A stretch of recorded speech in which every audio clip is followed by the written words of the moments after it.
Hello everyone, I am your storyteller, guiding you into a tale of solitude turned nightmare, where time itself twists and shadows breathe with unseen menace. Before we begin, if you find this story compelling, please like and subscribe. Now, find a quiet place, settle in, and let the story wash over you like the creeping fog on Blackwater Island.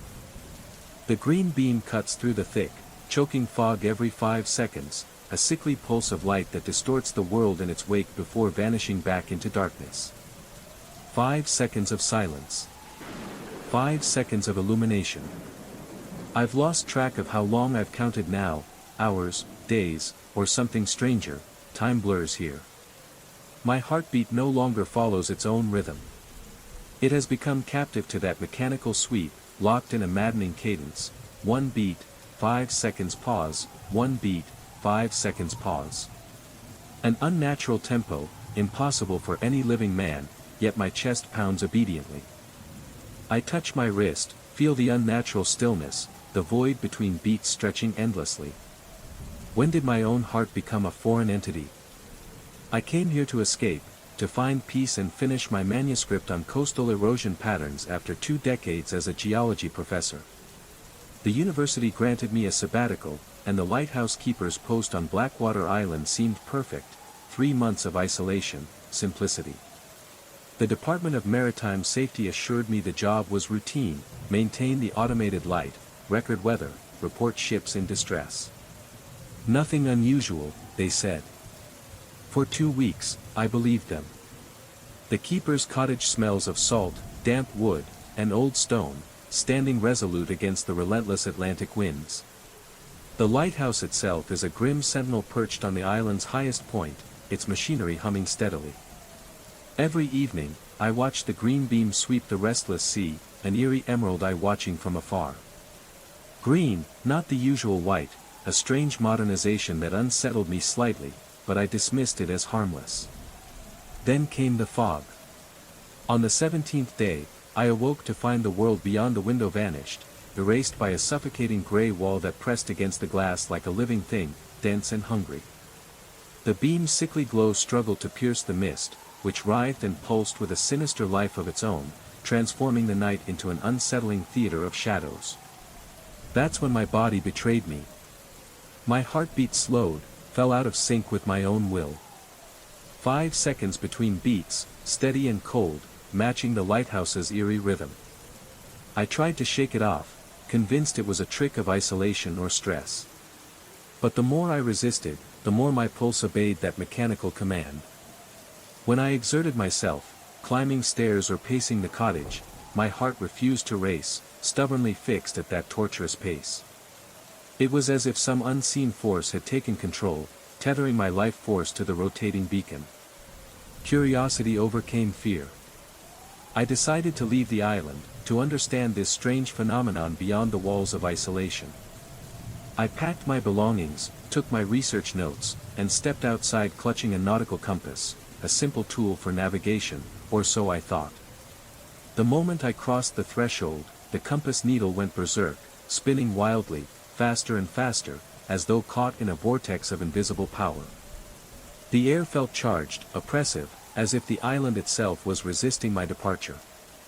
At the small dock, 50 yards from shore, the compass vibrated violently in my palm. The glass face cracked sharply, shards slicing into my skin. Dark blood welled from the wounds, strangely vivid beneath the green flashes of the lighthouse beam, each drop falling in dreadful synchrony, 5 seconds apart. The tide was pulling back, far earlier than expected, receding with unnatural speed. It revealed the seabed, a macabre tableau of stones, shells, and something far more disturbing, footprints. Not fresh impressions in soft mud, but fossilized tracks carved into ancient stone normally hidden beneath 20 feet of cold Atlantic water.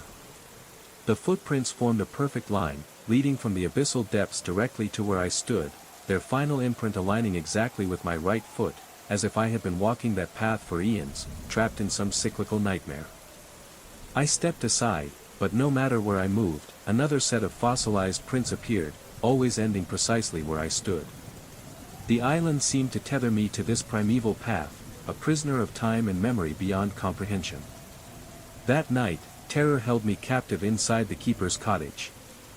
I barricaded every window and door, but the green flashes sliced through every crack, marking the passage of time with relentless precision. Sleep was a stranger, the pulse in my veins mirrored the lighthouse's cold rhythm. Outside, the fog whispered secrets, low, guttural murmurs that teased the edges of sanity. Shapes moved just beyond sight, impossible forms twisting in the mist. The sea, once a friend, now seemed a hungry predator waiting for the perfect moment to reclaim its prey. The island's silence was broken by distant, unearthly sounds, echoes of forgotten lives, or something older, something that had never truly left. My dreams were invaded by shadowy figures, their eyes glowing faintly in the green light, reaching out with spectral hands to claim me. I realized then that Blackwater Island was not merely a place of isolation, it was a threshold. A gateway where time folded, where ancient forces whispered through stone and water, weaving their curse into the very marrow of those who dared to stay. And now, my heartbeat is no longer mine. Bound by the rhythm of the beacon, I am trapped in a nightmare as old as the sea itself. Will you dare to follow the green light? To uncover the secrets buried beneath the fog and stone? Or will you too become part of the island's endless, echoing pulse? The night deepened, thickening like the fog outside. Every creak of the old cottage echoed like a whisper from the shadows. I lay on the rickety bed, eyes wide open, heart pounding in time with the lighthouse beam's relentless pulse. Sleep eluded me, replaced by a growing sense of dread. As the green light swept past my window once again, I noticed something new, faint figures moving in the fog, distant but unmistakable. Shadows shifting just beyond the edge of sight. At first, I thought it was a trick of my weary mind, but the shapes persisted, fleeting glimpses of silhouettes that melted into the mist whenever I blinked. I forced myself to stand and peer through the cracked shutters. The fog wasn't mere water vapor anymore, it seemed alive, breathing, swirling with an unnatural will. I could hear faint whispers, like voices carried by the wind, speaking a language I couldn't understand but felt deep in my bones. Suddenly, a scream shattered the silence, sharp, raw, human. It came from the rocky shore below. My blood ran cold. I grabbed my coat and flashlight, heart racing in that cruel 5-second rhythm. Outside, the fog swallowed me whole. The green beam cut like a knife through the haze, illuminating jagged rocks slick with seaweed. The tide had retreated further, revealing more of the ancient seabed. And the footprints, they had multiplied, spreading in all directions, encircling the island like a prison. As I traced the path with my flashlight, the ground trembled faintly beneath my feet. The air grew thick with the scent of salt and something metallic, the unmistakable tang of blood. Then I saw it. A figure standing at the water's edge, pale, unmoving, back turned. The flashlight's beam caught the glint of wet skin. The figure slowly turned its head. Eyes as black as the abyss stared back, void of any humanity. I stumbled backward, heart faltering in terror. The figure vanished as if swallowed by the fog. I ran back to the cottage, slamming the door behind me. The heartbeat, that cursed, mechanical beat, thundered in my ears. I pressed my hands to my temples, trying to silence the growing storm inside my mind. Who, or what, was that? Why was this island alive with such dark presence? Days passed, or maybe only hours, time lost all meaning here. The green beam continued its relentless sweep. My pulse remained chained to its unholy rhythm. I began to hear footsteps inside the cottage, faint, scraping sounds that didn't match my own. Objects moved subtly when I wasn't looking. The shadows deepened, taking on shapes that toyed with my sanity. In my journals, I documented everything, desperate to cling to reality. But the more I wrote, the more the words twisted, as if the island was rewriting my thoughts, pulling me deeper into its ancient curse. One evening, during the briefest lull in the fog, I climbed the lighthouse stairs, the cold metal rail slick beneath trembling fingers. At the top, I found an old logbook hidden beneath loose floorboards, its pages yellowed and brittle. The entries were from previous keepers, but the handwriting grew frantic, fragmented.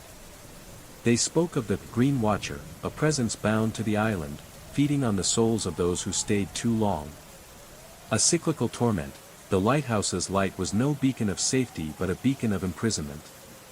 They wrote of time loops, of footsteps fossilized not just in stone but in their minds, trapping them forever in the island's grasp. I closed the logbook, heart pounding. Am I next? The days blurred into endless nights, the green light marking time like a relentless heartbeat of doom.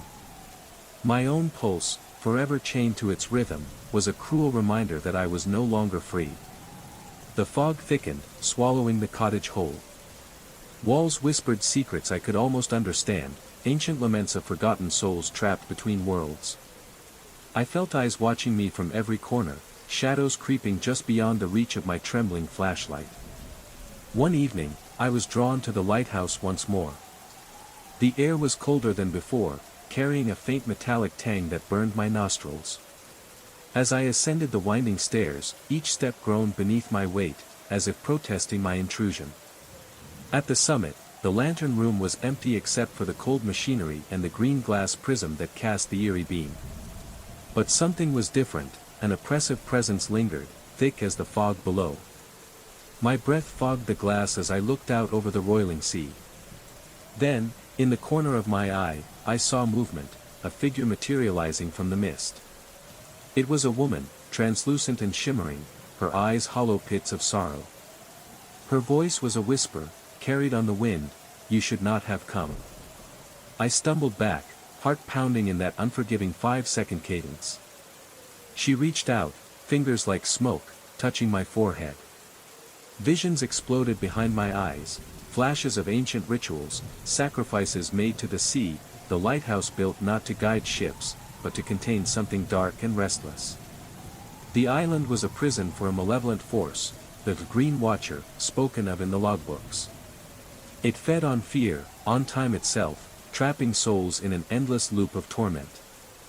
I understood now, the fossilized footprints were not just tracks in stone, but imprints of every lost soul condemned here, bound to walk the island for eternity, their essence etched into the very bedrock. The woman's form flickered, her expression twisting into agony. "Join us," she pleaded, "or be forever lost." A sudden roar tore through the night as the sea surged violently. The lighthouse beam pulsed brighter, syncing perfectly with my heartbeat, one beat, one flash, 5 seconds of darkness, then repeat. My mind shattered. I ran down the stairs, the walls closing in, shadows chasing my every step. Outside, the fog had swallowed the island entirely. Shapes reached from the mist, grasping at me with cold, clammy hands. I tried to scream, but my voice was swallowed by the roaring wind. And then, silence. I woke on the rocky shore, the tide retreating fast, revealing the endless path of fossilized footprints. My feet aligned perfectly with the ancient trail. I was no longer a visitor. I was part of the island's curse. Trapped in an eternal loop, bound by the green light's pulse, doomed to walk the haunted path beneath the fog, a prisoner of Blackwater Island's dark secret. When my vision cleared, I saw what the stone had been hiding, a vast, dark fissure yawning beneath the altar, as if the earth itself had cracked open to reveal a yawning maw. The air rising from it was thick with an ancient, fetid breath, smelling of salt and decay, as if the sea had burrowed deep into the island's core and awakened something monstrous. The symbols carved into the surrounding stones pulsed faintly, their shifting shapes now unmistakably alive, serpentine patterns coiling and twisting as if watching me. A faint green glow leaked from the fissure's depths, matching the lighthouse's unnatural beam, linking them in a sinister dance.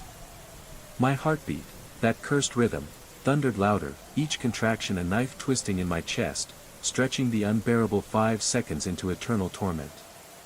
A whisper rose on the wind, barely audible but unmistakable, threading through the crashing waves and rustling leaves, "You are of us. Bound to the island's pulse. The light calls, and the sea answers." My mind recoiled as memories flooded in, fragments of lives I never lived, faces I never met, voices I never heard but somehow knew. The island was a nexus, a place where time bent and souls became trapped echoes, fossilized not just in stone but in the very fabric of reality. I scrambled away from the altar, breath ragged, eyes wild. The landscape around me flickered and shifted like a mirage, scenes of past tragedies and ancient rites superimposed upon the present, shipwrecks dashed against rocks, spectral figures writhing in the fog, the lighthouse keeper before me succumbing to despair centuries ago. As I fled toward the shoreline, the sea rose with unnatural fury. Dark shapes surged beneath the waves, eyes glowing with malevolent intelligence. The tide hissed warnings in a language older than humanity, promising retribution for trespassers. The green beam sliced through the storm, a siren's call to something lurking beyond the horizon. Back at the cottage, shadows thickened, twisting into humanoid forms that whispered secrets and threats. The walls throbbed with the same pulse as my heart, enclosing me in a prison of light and sound. I understood at last, Blackwater Island was no mere refuge or lighthouse outpost. It was a living entity, a sentinel guarding a doorway between worlds, feeding on the despair and time-warped souls caught in its grasp. The pulse in my chest matched the island's breath, a binding contract sealed by the green light's eternal sweep. There was no escape. As dawn broke, weak and gray, the fog receded only to reveal fresh footprints in the wet sand, my own, etched not by flesh and blood, but by the weight of countless trapped lives, walking forever in the island's endless, torturous cycle. The light blinked once, then began its slow, merciless rotation anew. 5 seconds of darkness. 5 seconds of green flame. 5 seconds of despair. And I was there, forever. The map etched into the altar's surface was unlike anything I had ever seen. It showed not only Blackwater Island, but hundreds of identical formations scattered like scars across the world's oceans, each meticulously marked with dates, some so ancient they had worn away into nothingness, others frighteningly close, one just next month. In that moment, the true purpose of the lighthouse crystallized in my mind. This beacon was not for ships. It was a summons, a gateway, not merely spanning space, but bending time itself. The green flash was not light but a fissure, a tearing in the fabric of reality that opened wider with every rotation. My heartbeat, slowed to a measured 5-second rhythm, was no accident. It was a conditioning, a physiological preparation for what awaited beyond the tear. The fossilized footprints scattered along the shore were no mere relics. They were prophecies, echoing versions of myself trapped in an endless loop, each standing exactly where I stood, each facing the same horrors, the same revelations. The compass shattered because direction was meaningless on an island existing simultaneously in countless places. Time fractured, twisted, and ran backward, explaining why the Morse code spelled my name, Marcus Evan Redfield, in reverse, as if time itself whispered my identity back to me. Since that chilling realization, I have taken refuge in a sea cave carved by relentless tides. For 3 days, I have watched the green beam slice through the oppressive fog overhead, a fog that is not fog but the permeable membrane between realities. My manuscript, once the reason for this sabbatical, lies abandoned in the cottage. Instead, I write feverishly in the margins of a battered nautical almanac, chronicling my descent into this cyclical nightmare. The tide brings gifts, or curses. Strange artifacts, pieces of technology one do not recognize, and personal items seemingly tailored for me but alien all the same. Last night's offering was an antique pocket watch, its hands spinning counterclockwise with unerring precision. Peering into its polished face, I saw not my current reflection, but a younger version of myself, and each time I open the case, that reflection grows younger still. Engraved inside was a cryptic message, until next rotation. I understand now. I have not arrived at Blackwater Island. I have returned.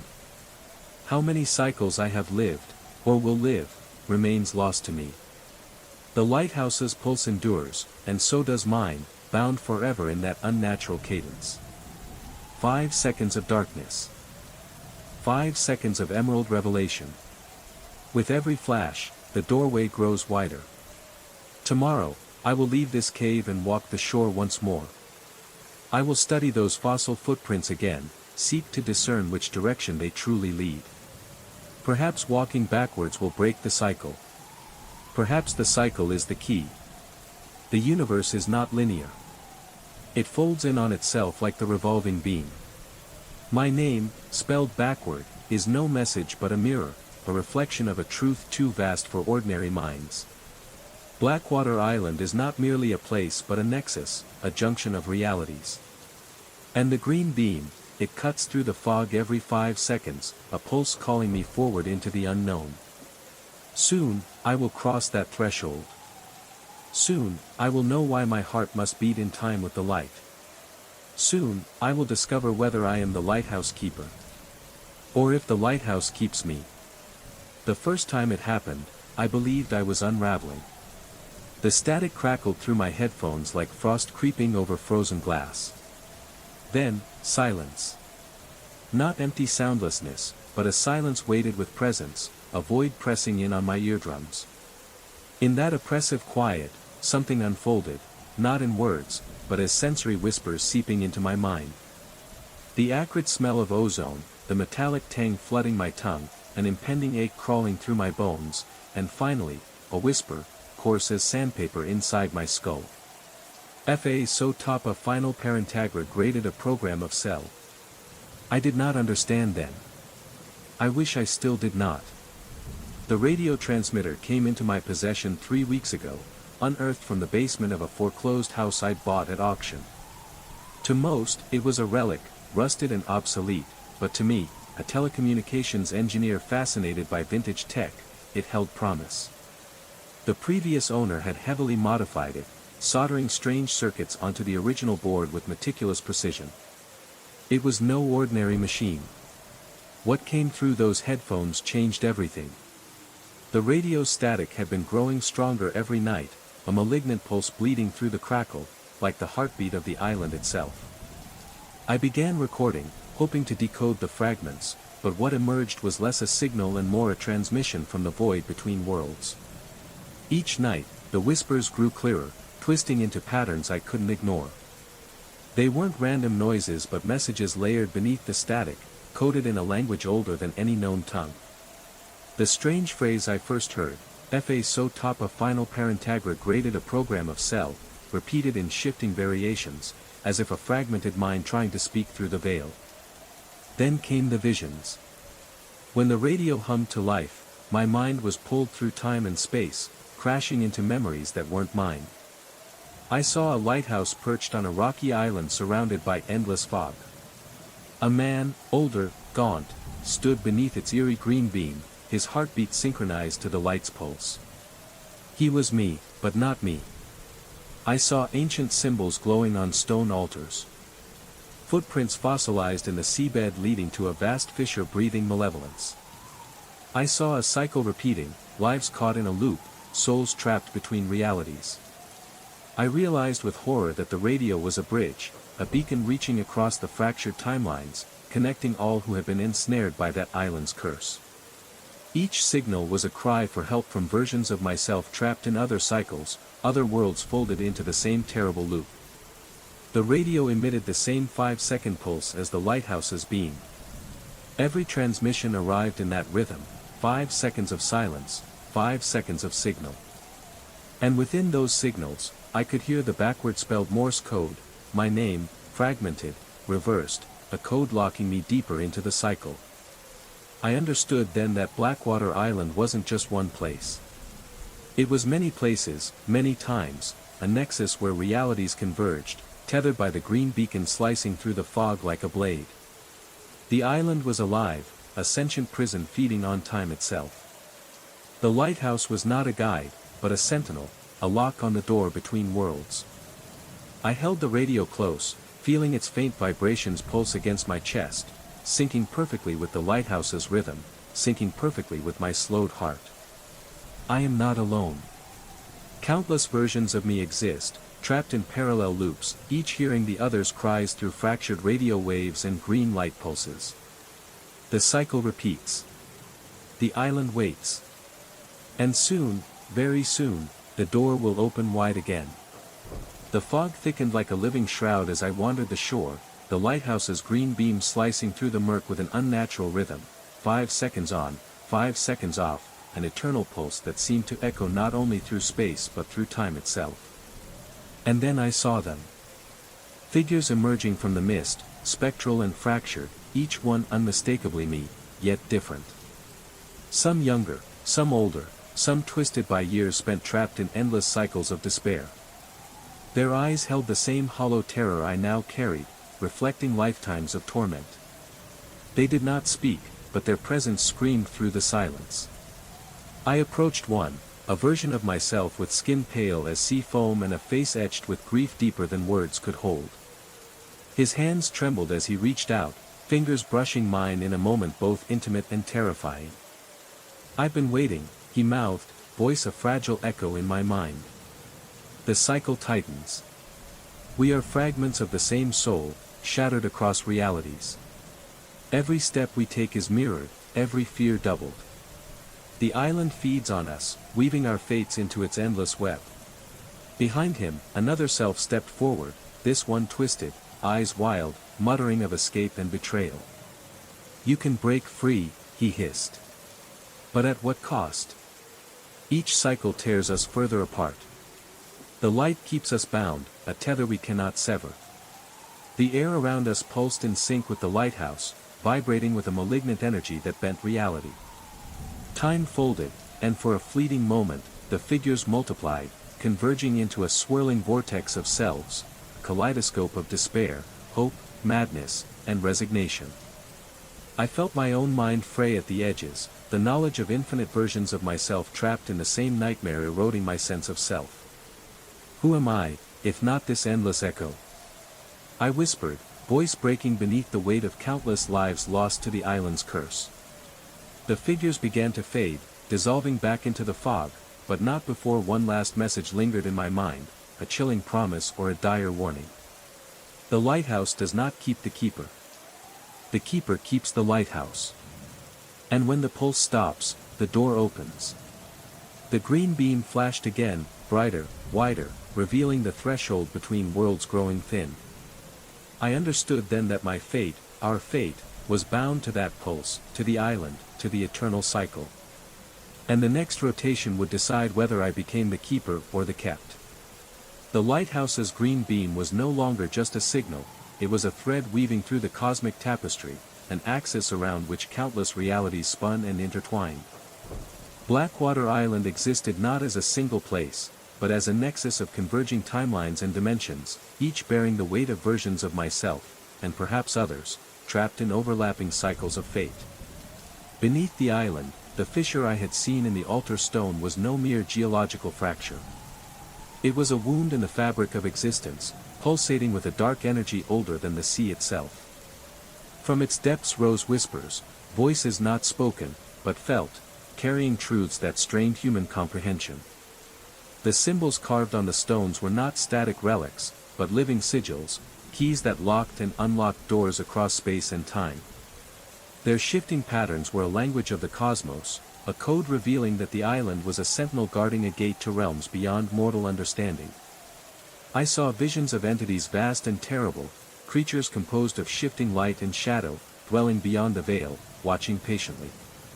Their presence was a paradox, at once indifferent and intimately bound to the island's pulse. They were the architects of the cycle, the keepers of the lighthouse's light, beings who measured time not in seconds but in eons.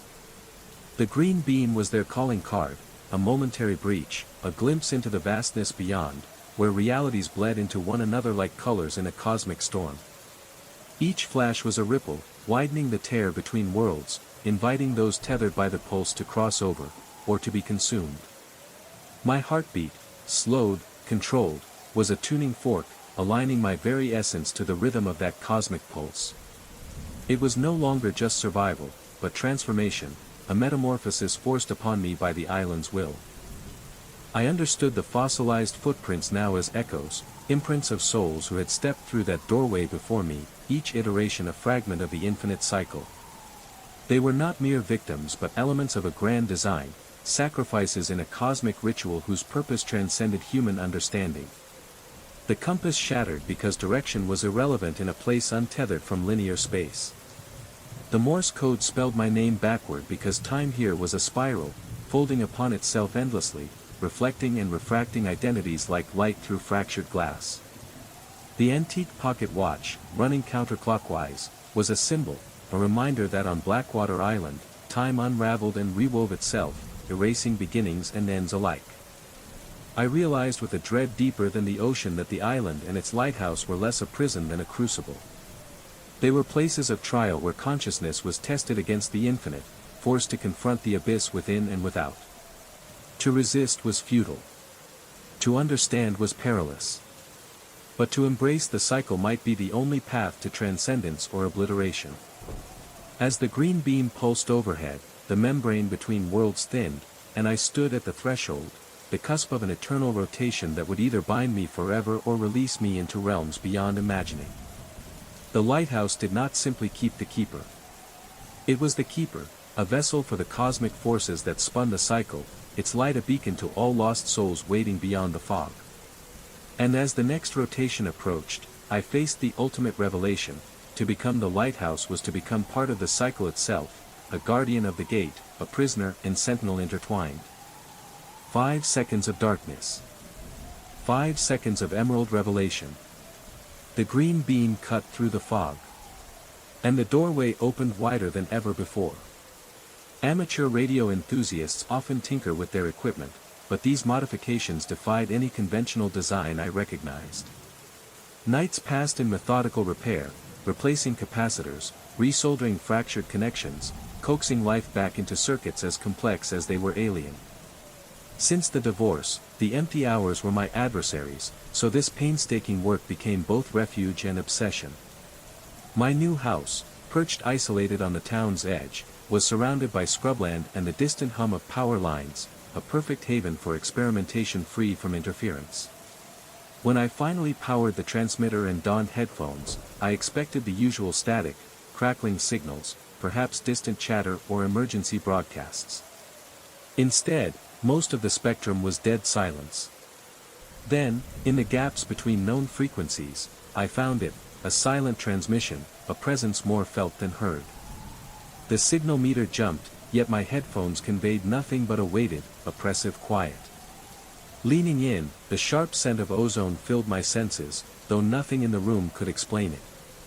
The metallic taste soon followed, bitter as if I'd placed a battery on my tongue. Pain erupted like shattered ice through my bones, beginning in my fingertips, racing along my arms, until I collapsed against the kitchen counter. 17 seconds later, the agony vanished as if it had never been. Shaken but unnervingly curious, I returned to the transmitter, only to hear whispers breaking through static, a voice speaking Portuguese, cryptic yet haunting. Translated later, it said, "There's only the final stage left to integrate you into the programming grid." Rationality urged me to abandon the device, yet obsession claimed me instead. Each session deepened the mystery, chilling premonitions manifesting moments later with uncanny precision, the scent of wet soil, a ringing in my ear, the touch of phantom fingers. Over days, these predictions grew more specific, the interval between warning and experience shrinking until the voice's message became a relentless refrain. I adjusted the transmitter's components, tuning into variations of that silent frequency. Some sequences foretold mundane sensations, the brush of fabric against skin, the aroma of coffee before brewing. Others were sinister, sudden blindness while driving, the sensation of unseen eyes pressing into my neck. Sleep became a stranger. Research into similar phenomena yielded fragmented accounts, voices from nowhere, sensory predictions, temporal dissonance, all linked to unexplained electromagnetic anomalies. And then the visions began. Through the transmitter, I glimpsed the island from the first story, the eerie green lighthouse casting its beam through eternal fog. I saw a man, older, haunted, his heartbeat locked to the light's rhythm. I realized, with mounting terror, that I was witnessing myself in another reality, trapped in the very cycle I sought to understand. The programming grid was no mere technological system. It was a cosmic web, binding fractured timelines, tethering souls like mine across space and time. The transmitter was a bridge, a conduit through which the cycles reached across realities to ensnare others. Each session pulled me deeper into the grid's influence. My own heartbeat slowed, sinking to a 5-second cadence that matched the lighthouse's pulse. The boundaries between selves blurred, and I understood the shattered echoes. Those spectral figures from the fog were fragments of my own consciousness, scattered and imprisoned.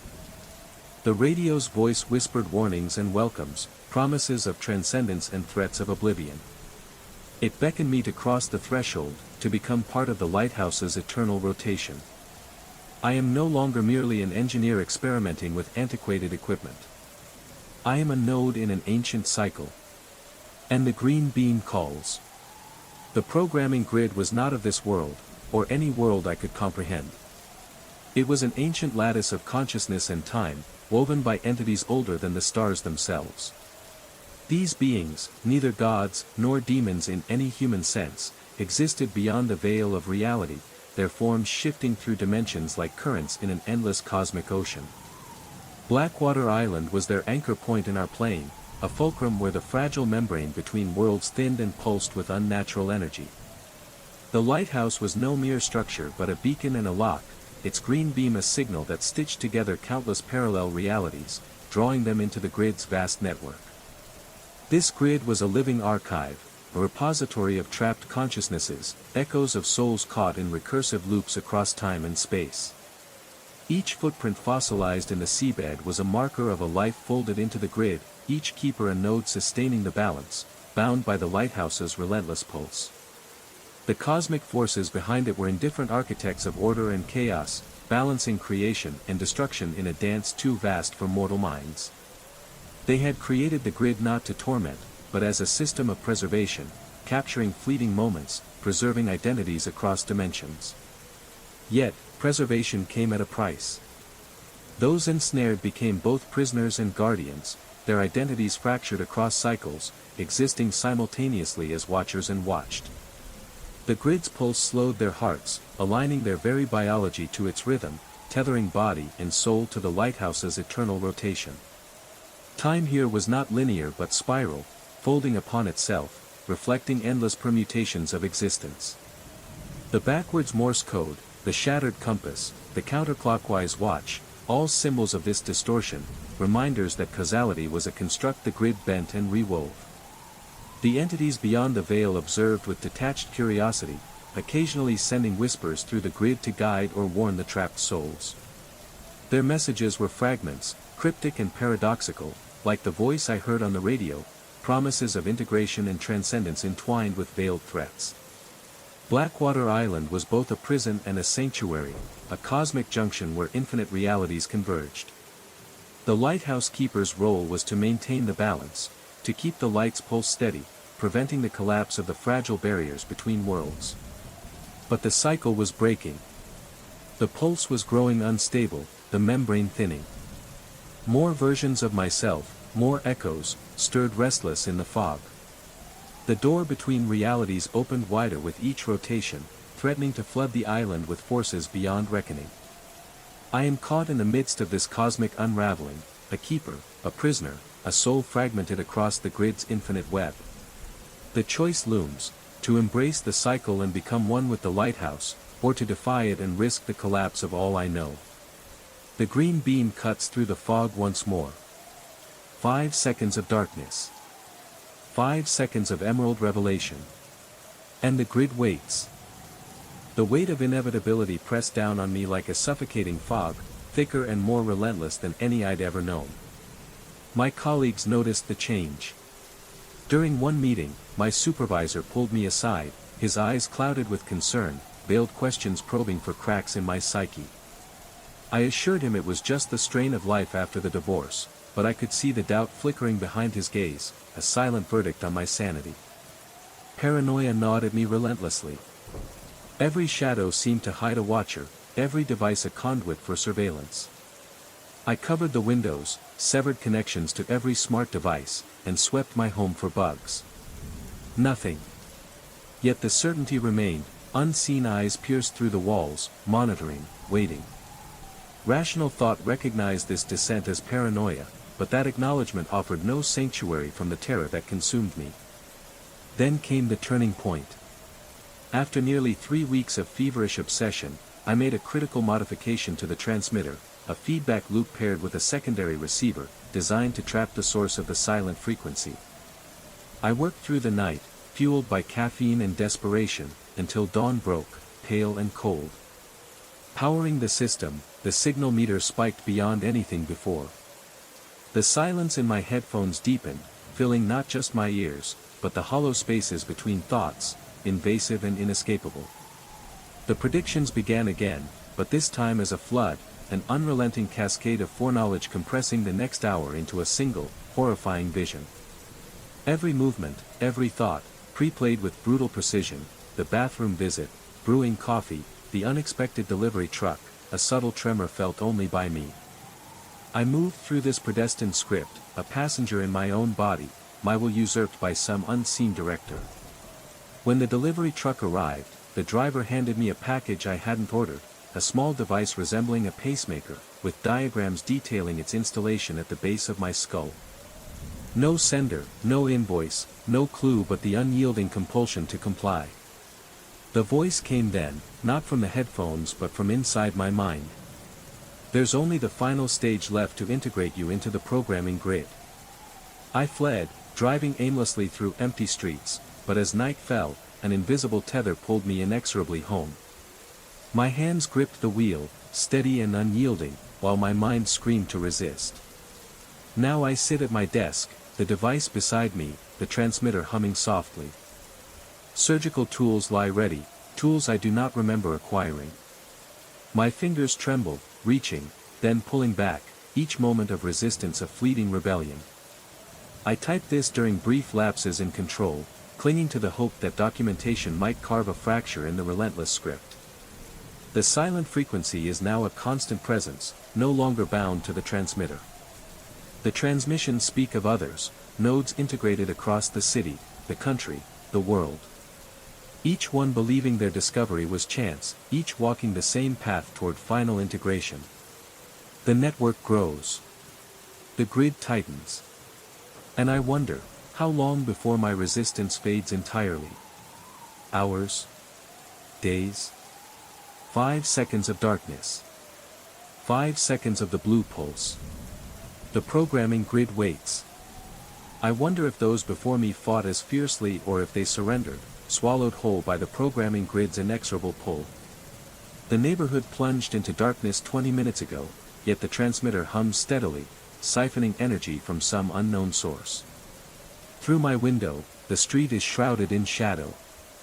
Houses lie silent, except for faint blue glimmers emanating from select windows, the same eerie blue as the device resting beside me. The voice's message has changed, colder now, more resigned. Resistance extends the integration process but cannot prevent it. Your autonomy is an illusion we allow until you're ready. My hand inches toward the device once more.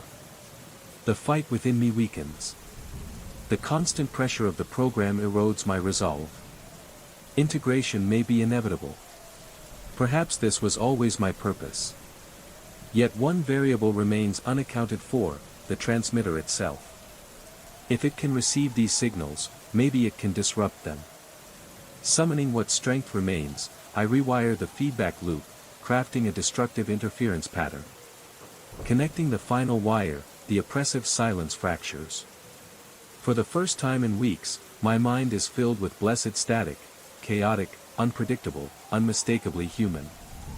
The device's blue light flickers, then fades. Outside, other blue lights waver in eerie synchrony.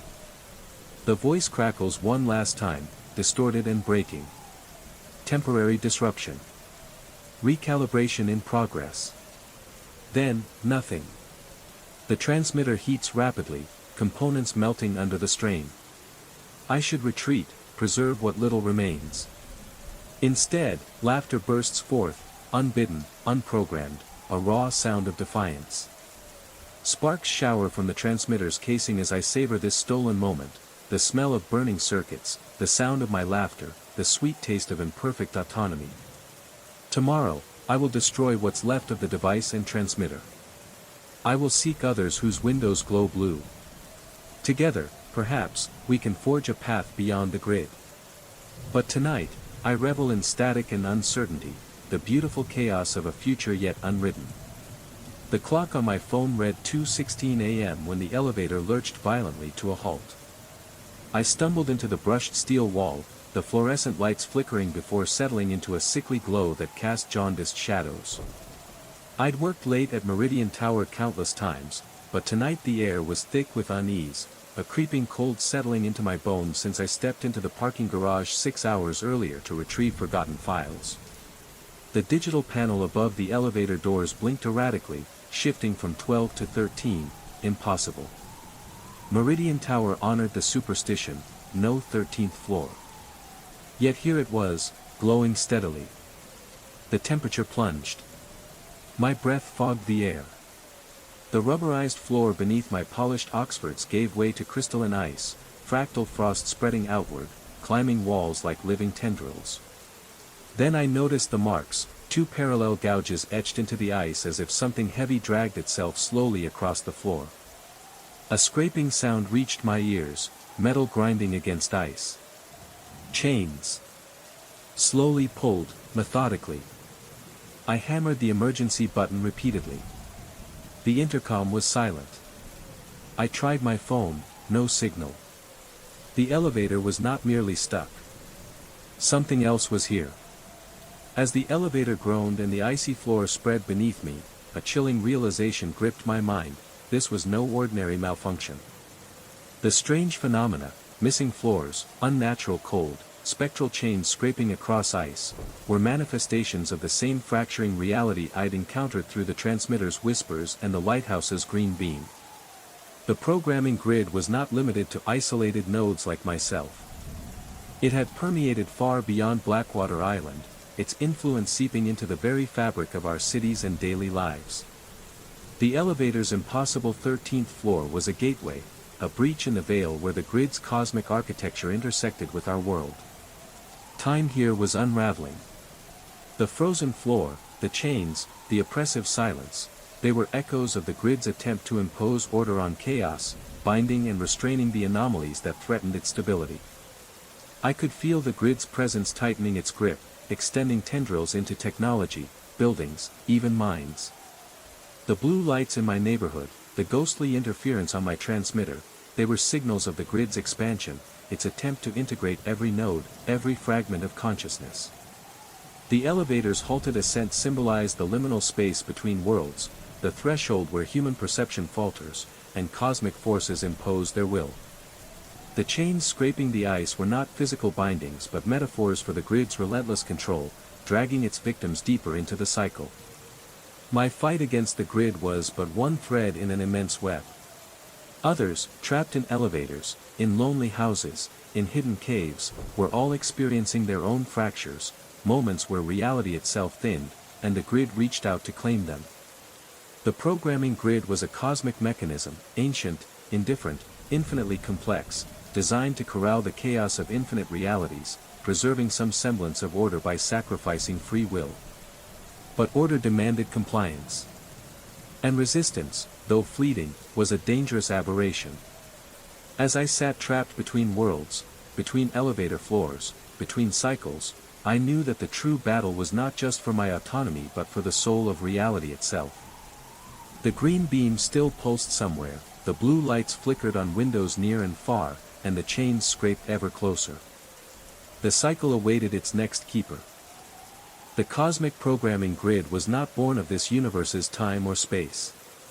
It was conceived in a prelude before stars had ignited, forged by entities that dwelled beyond the confines of dimensions, the architects. Neither gods nor demons, these beings existed as pure patterns of energy and thought, weaving the raw chaos of creation into fragile lattices of order. Their purpose was inscrutable to human minds, yet in their eyes, the endless unfolding of realities was a cacophony of entropy demanding containment. The grid was their solution, a grand mechanism to corral the infinite permutations of existence into a synchronized harmony, a cosmic symphony where each note, each life, each moment, was both unique and bound. Blackwater Island was their anchor in the mortal realm, a fulcrum where the membrane between worlds was thinnest. The lighthouse was the focal point, a living circuit directing the pulse of the grid signal through the fog of our reality, binding countless fractured timelines, nodes of consciousness, and alternate selves into a vast network. Each trapped soul became both prisoner and guardian, their fragmented identities woven into the grid's fabric to maintain its oscillations. The green beam was a frequency, a signal threading through dimensions, synchronizing these shards of existence and ensuring the cycle's persistence. Time was not a river but a spiraling helix within the grid, looping endlessly, folding back on itself. The backward Morse code, shattered compasses, and reverse-running watches were symbols imprinted on the victims to remind them of this distortion, that causality was a fragile illusion the grid bent and rewrote. The architects observed from beyond, occasionally sending cryptic transmissions, the whispers through radios, the voices inside heads, to guide, warn, or sometimes coerce integration. They did not seek suffering for its own sake, their calculus was indifferent, balancing order and chaos on a scale incomprehensible. Resistance was an anomaly, a perturbation the grid was designed to suppress. Yet the grid required tension to sustain itself, a cosmic feedback loop where free will flickered briefly against overwhelming determinism. The grid's ultimate purpose remained shrouded in mystery, preservation of existence, prevention of total entropy, or perhaps something darker, a harvesting of consciousness, feeding on the energy of lives looped endlessly through cycles. As the grid's pulse quickened and the membrane thinned, the boundary between keeper and kept blurred. To become the lighthouse was to become part of the grid's eternal engine, a node in the cosmic network, sustaining the fragile balance while losing the self. And as I stare into the green beam cutting through the fog, I understand, this is not merely a struggle for survival or sanity. It is an encounter with the fundamental architecture of reality, a confrontation with forces that have spun the fabric of existence since time began. The choice is stark: surrender and merge into the grid's endless pattern, or fight to preserve the chaotic spark of autonomy in a universe that demands order. 5 seconds of darkness. 5 seconds of emerald revelation. And the grid waits. In the heavy silence of the night, the green beam pierced the fog with unwavering precision. 5 seconds of light, 5 seconds of darkness, a pulse that resonated deep within me, syncing with the slowed rhythm of my heart. I stood at the island's edge, where reality itself seemed to fray, the veil between worlds thinning until it was almost translucent. The programming grid's presence was palpable now, a living web of consciousness stretching beyond comprehension, tugging at every fragment of my being. From the swirling mist, figures emerged, echoes of myself and others, trapped souls bound by the lighthouse's eternal rotation. Their eyes reflected centuries of suffering and fleeting hope. A voice, neither wholly mine nor entirely foreign, whispered inside my mind, integration is inevitable. Embrace the pulse, or be lost to the void. But beneath the weight of the grid's cosmic architecture, a spark of defiance ignited. I felt the transmitter's remnants in my pocket, the blue glow fading but still warm, a fragment of chaos amidst the order. As the green light surged, the ground trembled, revealing the ancient fissure beneath the altar stone, a gateway to realms beyond, where the architects watched with indifferent curiosity. The membrane between realities stretched thin, quivering like a spider's web caught in a storm. With each heartbeat, the boundary dissolved further, and I stepped forward into the swirling nexus. Time collapsed, memories and possibilities folding over one another until I existed in multiple forms, multiple moments, both keeper and kept. A final choice loomed: to surrender fully to the programming grid, becoming a sentinel forever bound in its endless cycle, or to shatter the pulse with the last vestige of human will, fracturing the grid's design and embracing the uncertain chaos beyond. I reached out, fingers trembling, toward the fissure's glowing edge, toward freedom or oblivion. 5 seconds of darkness. 5 seconds of emerald revelation. The cycle turned. And the story's end was yet to be written. The weight of isolation pressed against me, absolute and suffocating. No signal, the elevator had become a dead zone, severed from the world I thought I knew. The cold seeped deep, biting through fabric, skin, down into marrow, chilling me to the core. A hesitant step forward brought a shift so abrupt it twisted my stomach.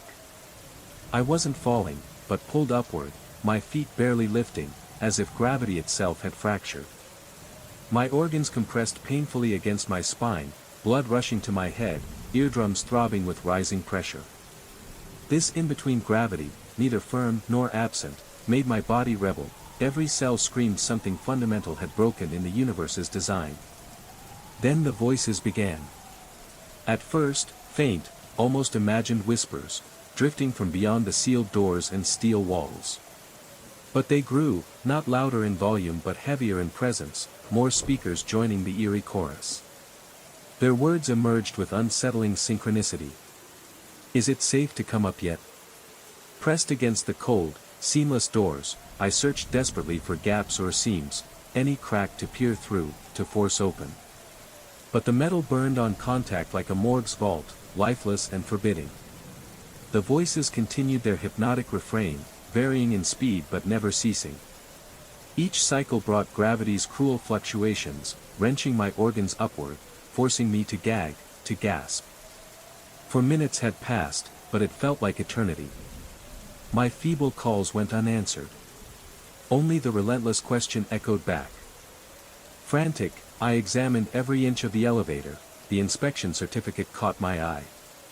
Last inspected June 17, 1994. 30 years ago. Impossible.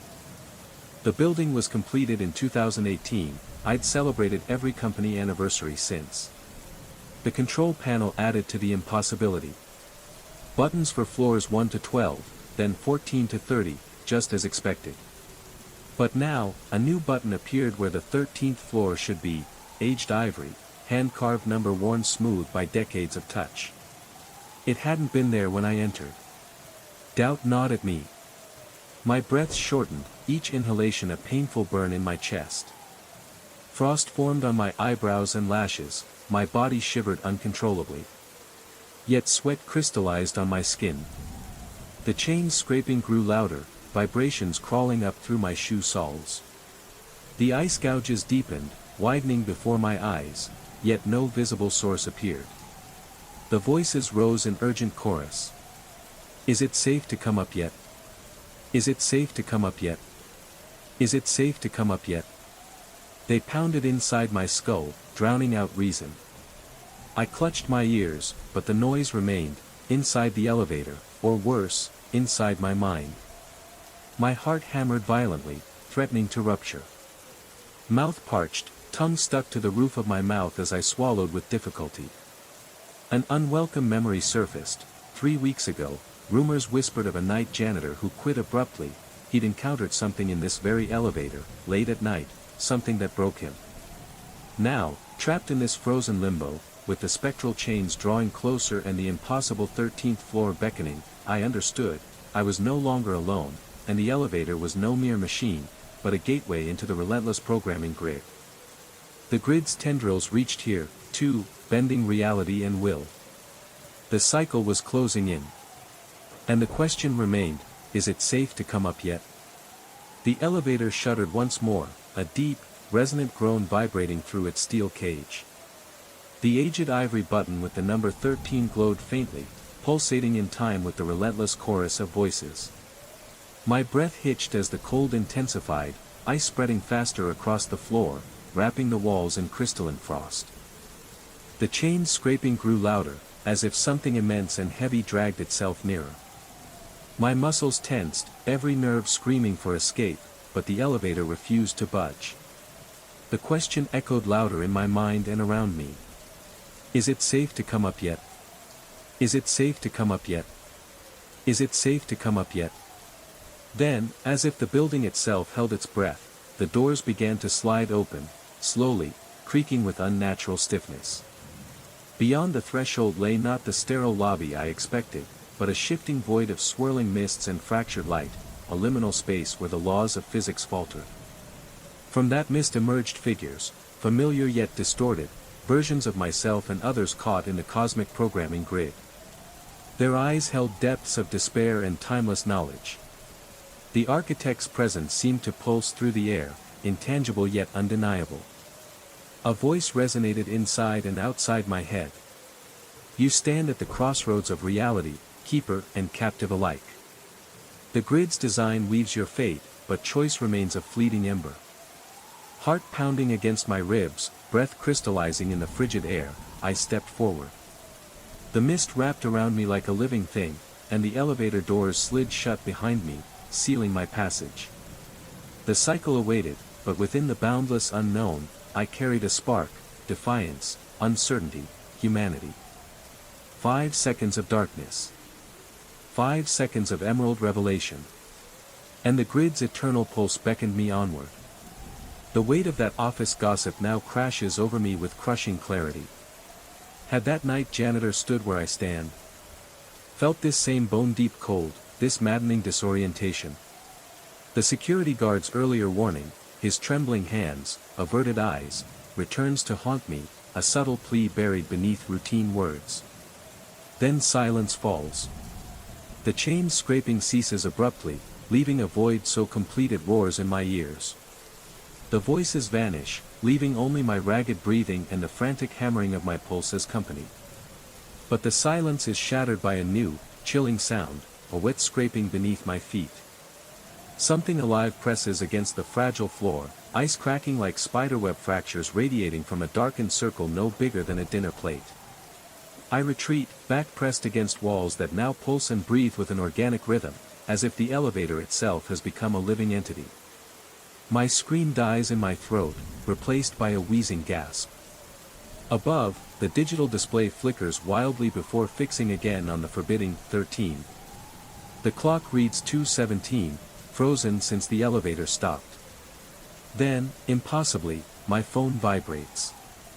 No signal, yet the screen lights up with a message from an unknown number, don't answer them. The voices return, a darker, more urgent chorus, asking, "Are you the one we've been waiting for?" My hand moves without will, drawn toward the ivory button, compulsion overriding reason. Another text flashes, they've been waiting since 1994. The date on the inspection certificate, the year the building was finished, but also the year of the forgotten accident, buried beneath redacted reports and sealed files. Gravity shatters again. My feet lift, flipping me upside down for agonizing seconds before slamming me onto the ice. Blood wells from my nose, metallic and sharp. The voices now swirl inside the elevator, pressing in from every shadowed corner, whispering, "Let us in. Let us in and we'll let you out." But my phone buzzes once more, a cruel denial, they lie.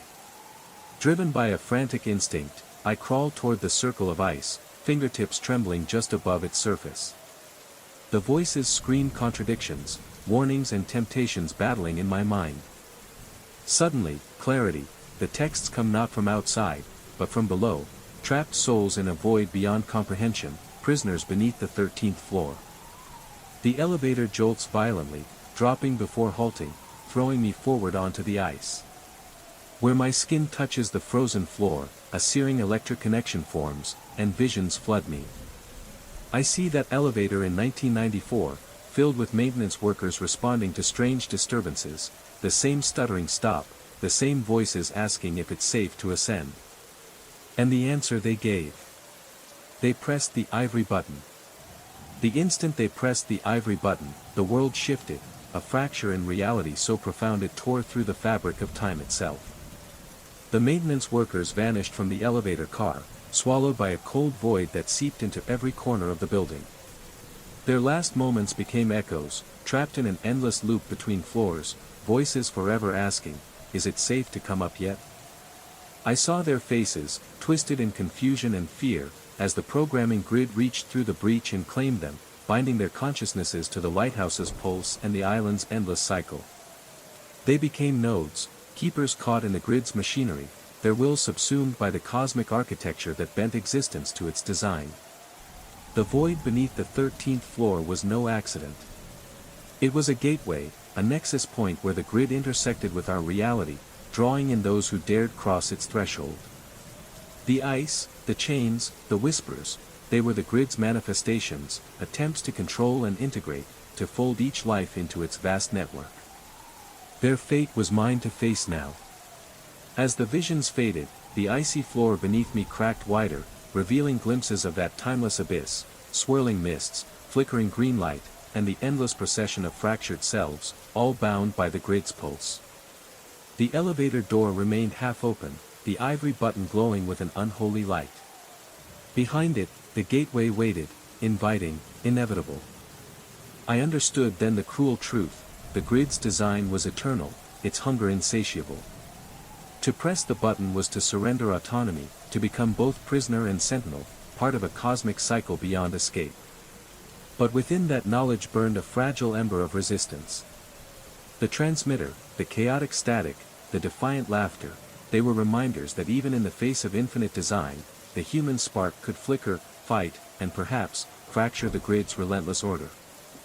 I stared into the abyss beneath the 13th floor, hand trembling over the ivory button. 5 seconds of darkness. 5 seconds of emerald revelation. The choice lay before me. The ivory button's cold surface seemed to pulse beneath my trembling fingers, alive with the weight of countless fates entwined in its ancient glow. With a breath caught between dread and defiance, I pressed it. The elevator shuddered violently, plunging me into darkness deeper than night. Time unraveled, seconds stretched into infinity as the walls dissolved into a swirling vortex of green mist and fractured light.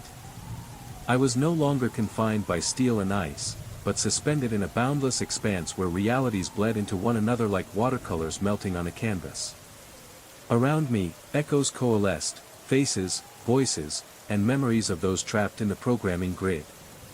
Some reached out with hollow eyes, their forms flickering like dying stars, others whispered secrets older than time, their words weaving patterns that bent space itself. At the heart of this cosmic nexus stood the architects, immense beings of shifting geometry and radiance, their presence both terrifying and ineffable. They watched, indifferent yet curious, as threads of existence intertwined and spiraled through their design. The green beam, the lighthouse's pulse, was their signal, a beacon marking the junction of infinite worlds. Here, the grid was no mere machine but a living, breathing entity, balancing order and chaos through cycles of integration and release. I felt myself pulled toward a massive crystalline structure, a lattice of light and shadow where the very essence of time and consciousness converged. To step inside was to surrender to the flow of the grid, to become a node in the eternal cycle, a guardian and prisoner bound by purpose. Yet, amidst the vast machinery, I sensed a fragile fissure, a crack in the cosmic design where unpredictability lingered. The ember of human will flickered, small but defiant. Beyond the gateway lay infinite possibilities, absorption into the grid's endless dance or a leap into the chaotic unknown, where freedom and oblivion intertwine. As the architect's gaze bore into me, the choice was clear. To merge with the eternal cycle or to shatter its pattern and forge a new path beyond understanding. 5 seconds of darkness. 5 seconds of emerald revelation. And the story's next breath awaited. The chill beneath my hand softened, the ice melting just enough to reveal a desperate handprint pressed into its underside, 5 fingers splayed in silent plea. The impression matched my own with shocking precision. In that instant, clarity struck me like a shard of glass. I had been here before, many times. The 13th floor existed within a loop, an unyielding cycle trapping me like an insect frozen in amber. Each rotation brought me back to this place, to this moment, forced to relive the same horrors and agonizing choices. The question was no longer escape, it was memory. Could I remember enough to shatter the pattern and break free? Ignoring the growing cacophony of voices and the shifting pressure that threatened to unravel me, I forced myself to rise. The ice cracked beneath my weight, a brittle soundtrack to my defiance. I moved deliberately toward the control panel, finger trembling but resolute as it hovered over the emergency call button, not the false promise of the ivory 13th floor. Outside, the building slept, unaware of the cosmic prison that lurked within. Inside this fractured space, I made my stand. The digital clock remained frozen at 2:17, but I refused its tyranny. I pressed the emergency button and held it firmly. For several suspended seconds, nothing stirred. Then, sparks danced from the panel, smoke curled and the elevator shuddered violently. With a screech of metal on metal, the elevator plummeted, voices wailing in frustrated despair fading into the void as we descended. When the doors parted, the lobby greeted me, mundane, indifferent. The night security guard looked up, concern knitting his brow. "Everything okay, sir? You look like you've seen a ghost." I stepped out on trembling legs, glancing back. The panel displayed only ordinary buttons, no ivory 13th floor. The floor was carpeted, warm and industrial, no ice, no chains. As the doors began to close, a flicker caught my eye, the digital display momentarily blinked 2:17. And, faint as a breath on the wind, the eternal question whispered again. "Is it safe to come up yet?" I knew then it never would be. Tomorrow, when I returned for something forgotten, I would need to remember this moment, the moment I almost broke the loop. Perhaps next time, I would. The first time I noticed the slight depression in the shelf, I brushed it off as fatigue. Librarians working 18-hour shifts with century-old tomes are bound to see tricks of the light. But when I returned the next morning and traced my fingers over the oak surface, the indentations were undeniably real. Each book had sunk perfectly into the wood, leaving impressions half a centimeter deep, too subtle for anyone else to notice, but unmistakable to my sensitive touch. That was 3 weeks ago, before the books began to sink deeper and the ink started to shift and writhe beneath my eyes. I had inherited Blackwood Library after my uncle's passing. The building was a Victorian labyrinth of warped wood and uneven floors, with narrow windows that let in light grudgingly. Its collection spanned generations, with volumes so rare scholars traveled great distances to consult them. I moved into the adjoining quarters after the will reading, partly out of necessity, partly from a sense of duty. Uncle Walter had no children, and the library's legacy now rested on my shoulders. The trouble began when I started the recataloguing project.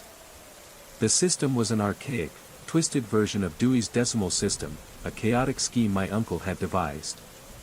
Converting it to a digital format seemed responsible.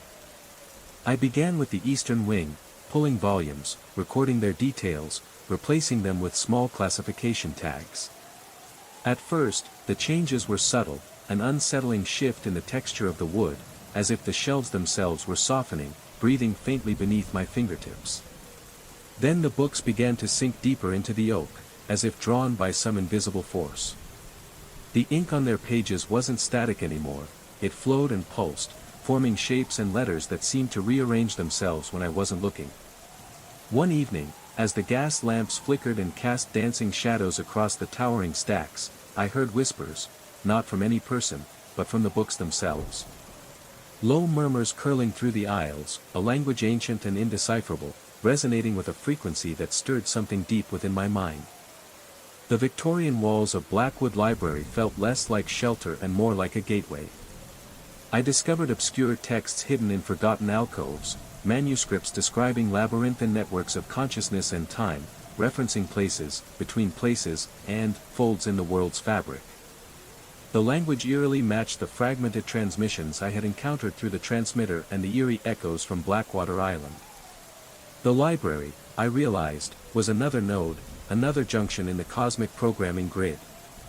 The very wood, paper, and ink were imprinted with residual energies from trapped consciousnesses, layered realities folding into one another within these walls. The shifting ink was no mere anomaly, it was the library's attempt to communicate, to warn, or perhaps to bind. Late at night, the shadows stretched into forms, blurred figures between stacks, half seen and vanishing when approached. The collection itself seemed to rearrange, as if alive, shifting to reveal or conceal truths depending on the observer's intent or need. In my dreams, the library became a maze without end, corridors looping impossibly, staircases leading nowhere, and rooms that existed simultaneously in different eras.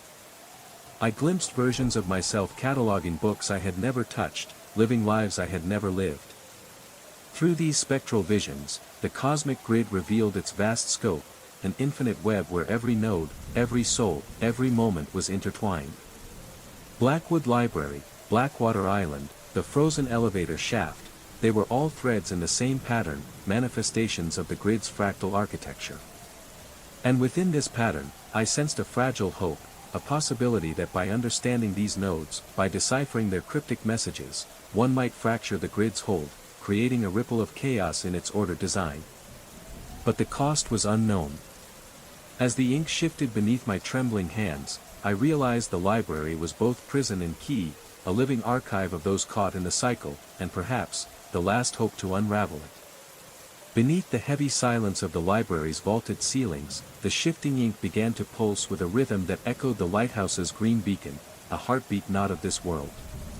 As the ancient tomes whispered their cryptic messages, a presence stirred, a consciousness vast and alien, woven from the very fabric of the cosmic grid itself.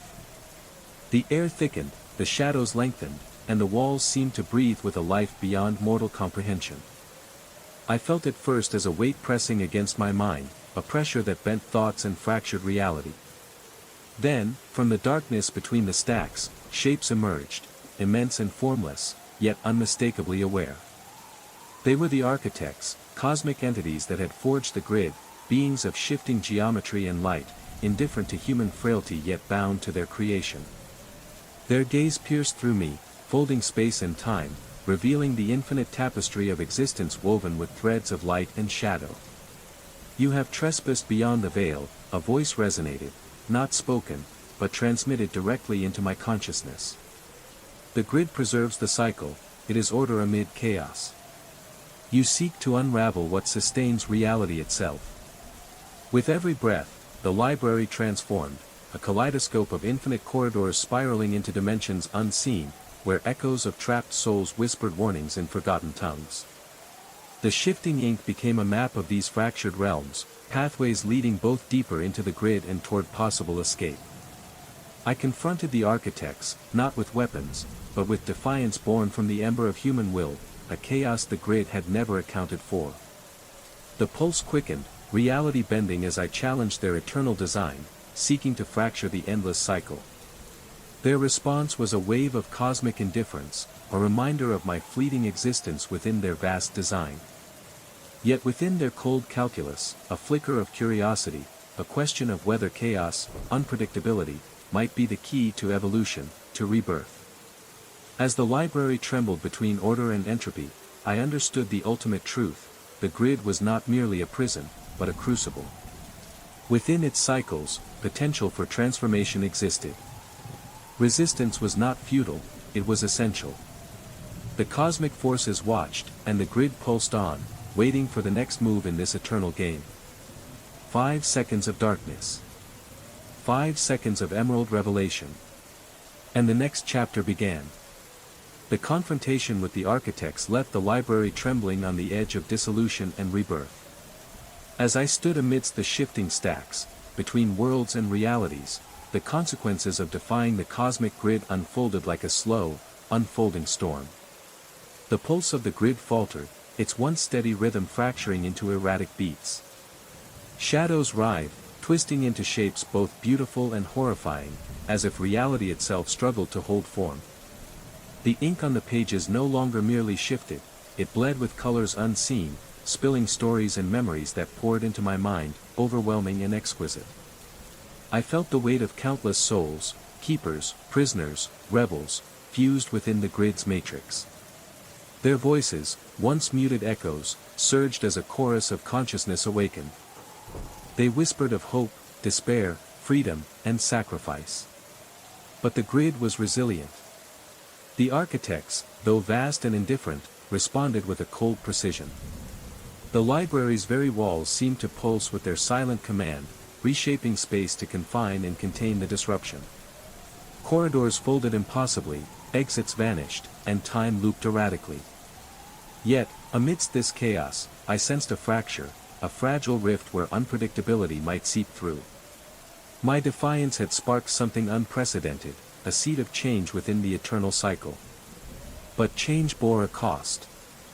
I felt my own consciousness stretch and splinter, tethered between the familiar and the unknown.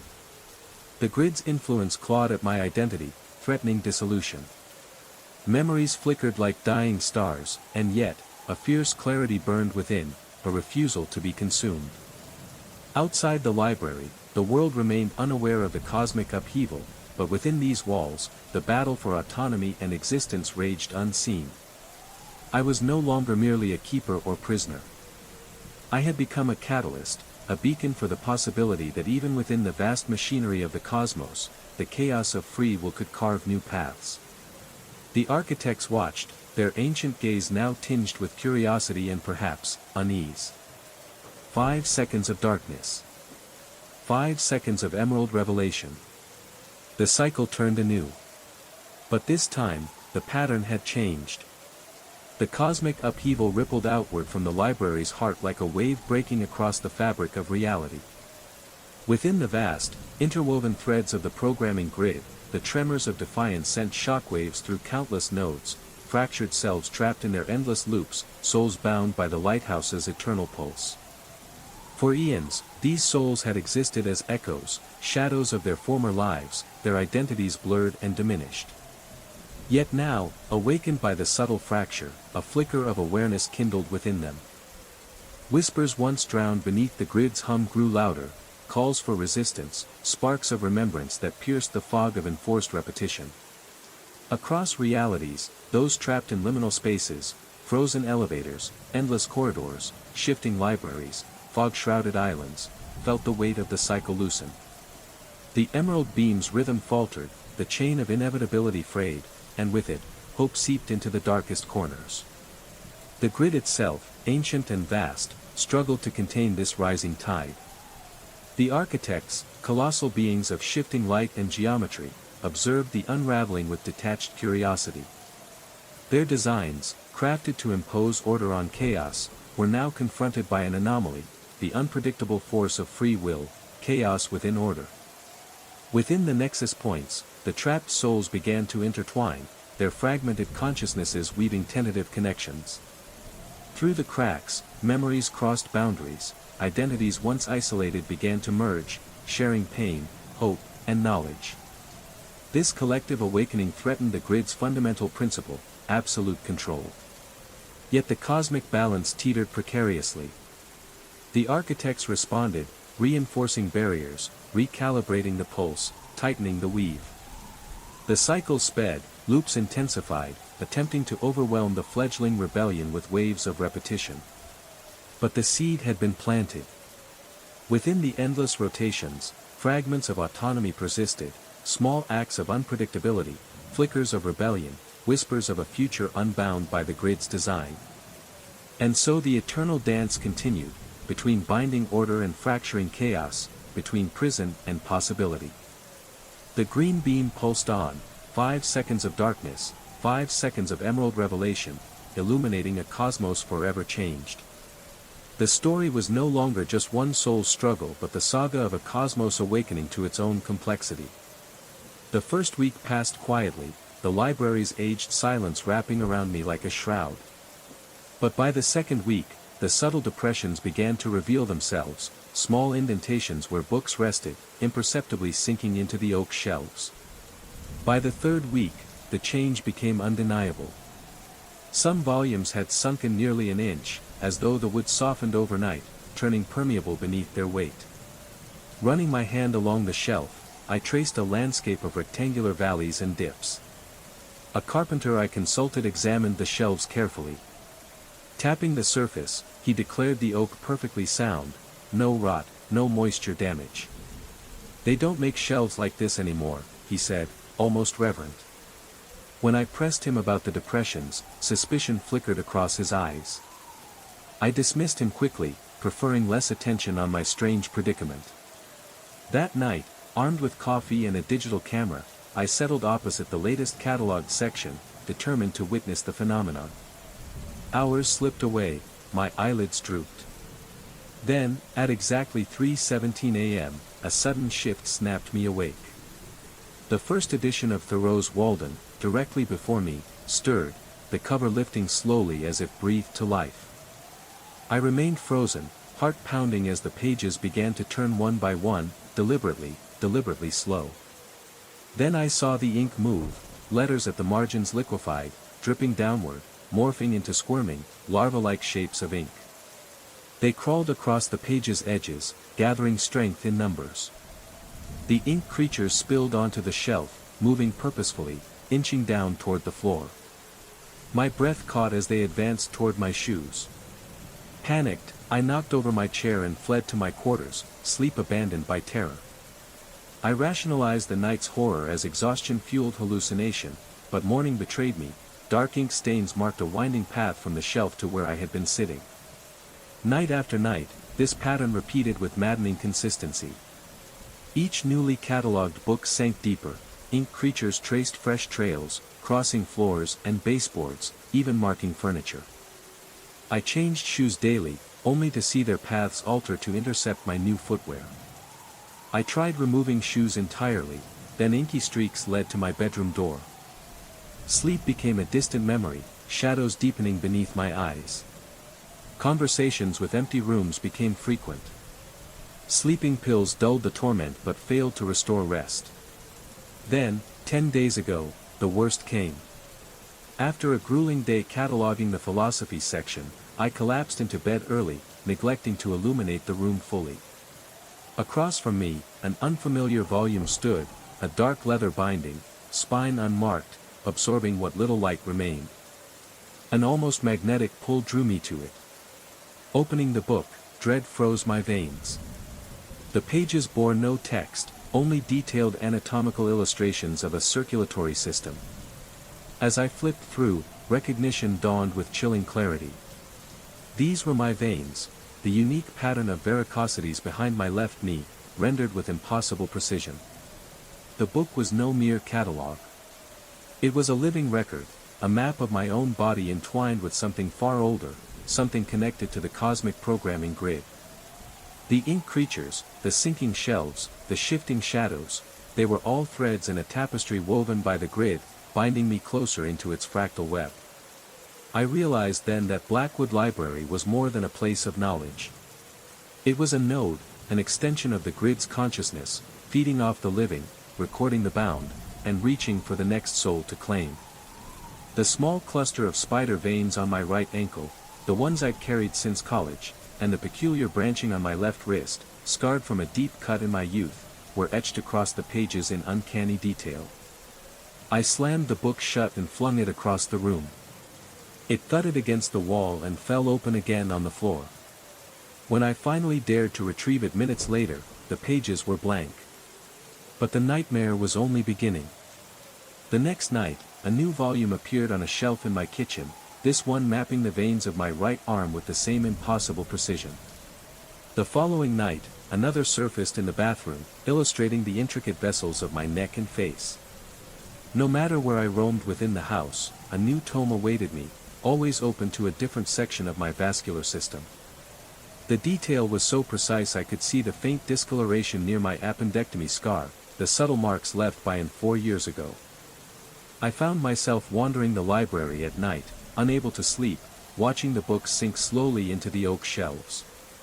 Last night, one vanished entirely beneath the wood, the surface sealing perfectly behind it, as if it had been consumed whole. The library itself began to change. Corridors stretched and contracted when I wasn't looking, familiar rooms bore strange new alcoves and shadows. The floorboards felt disturbingly soft beneath my feet, yielding slightly, as though made of flesh rather than wood. Then came the paper cut. A tiny injury, barely a sting, but the drop of blood vanished instantly into the page. I watched, horrified, as the ink flowed and shifted, letters melting into new words. For a fleeting moment, my name appeared repeatedly, etched in liquid script before the text settled back into its original form. My doctor now regards me with concern. When I describe the insomnia, the paranoia, the sensation that the books watch me, he suggests time away. I say nothing of the sinking volumes or the crawling ink. A primal instinct tells me to keep silent. I tried to escape twice. The first attempt ended with a stabbing pain in my chest as I reached the front gates, so fierce I feared a heart attack. The agony faded the moment I turned back. The second ended in a blinding migraine, vomiting in the gravel driveway, crawling back inside, defeated. This morning, I found a hidden compartment behind a forgotten shelf of alchemical texts, a journal, my uncle's private research. His handwriting shifts from scholarly notes to frantic scrawls recounting phenomena identical to mine, the sinking books, the living ink, the vascular tomes. His final entry, 3 days before his death, revealed the horrifying truth: the library is a living entity, symbiotic with its custodians through generations. The sinking books are absorbed into its wooden, digestive system.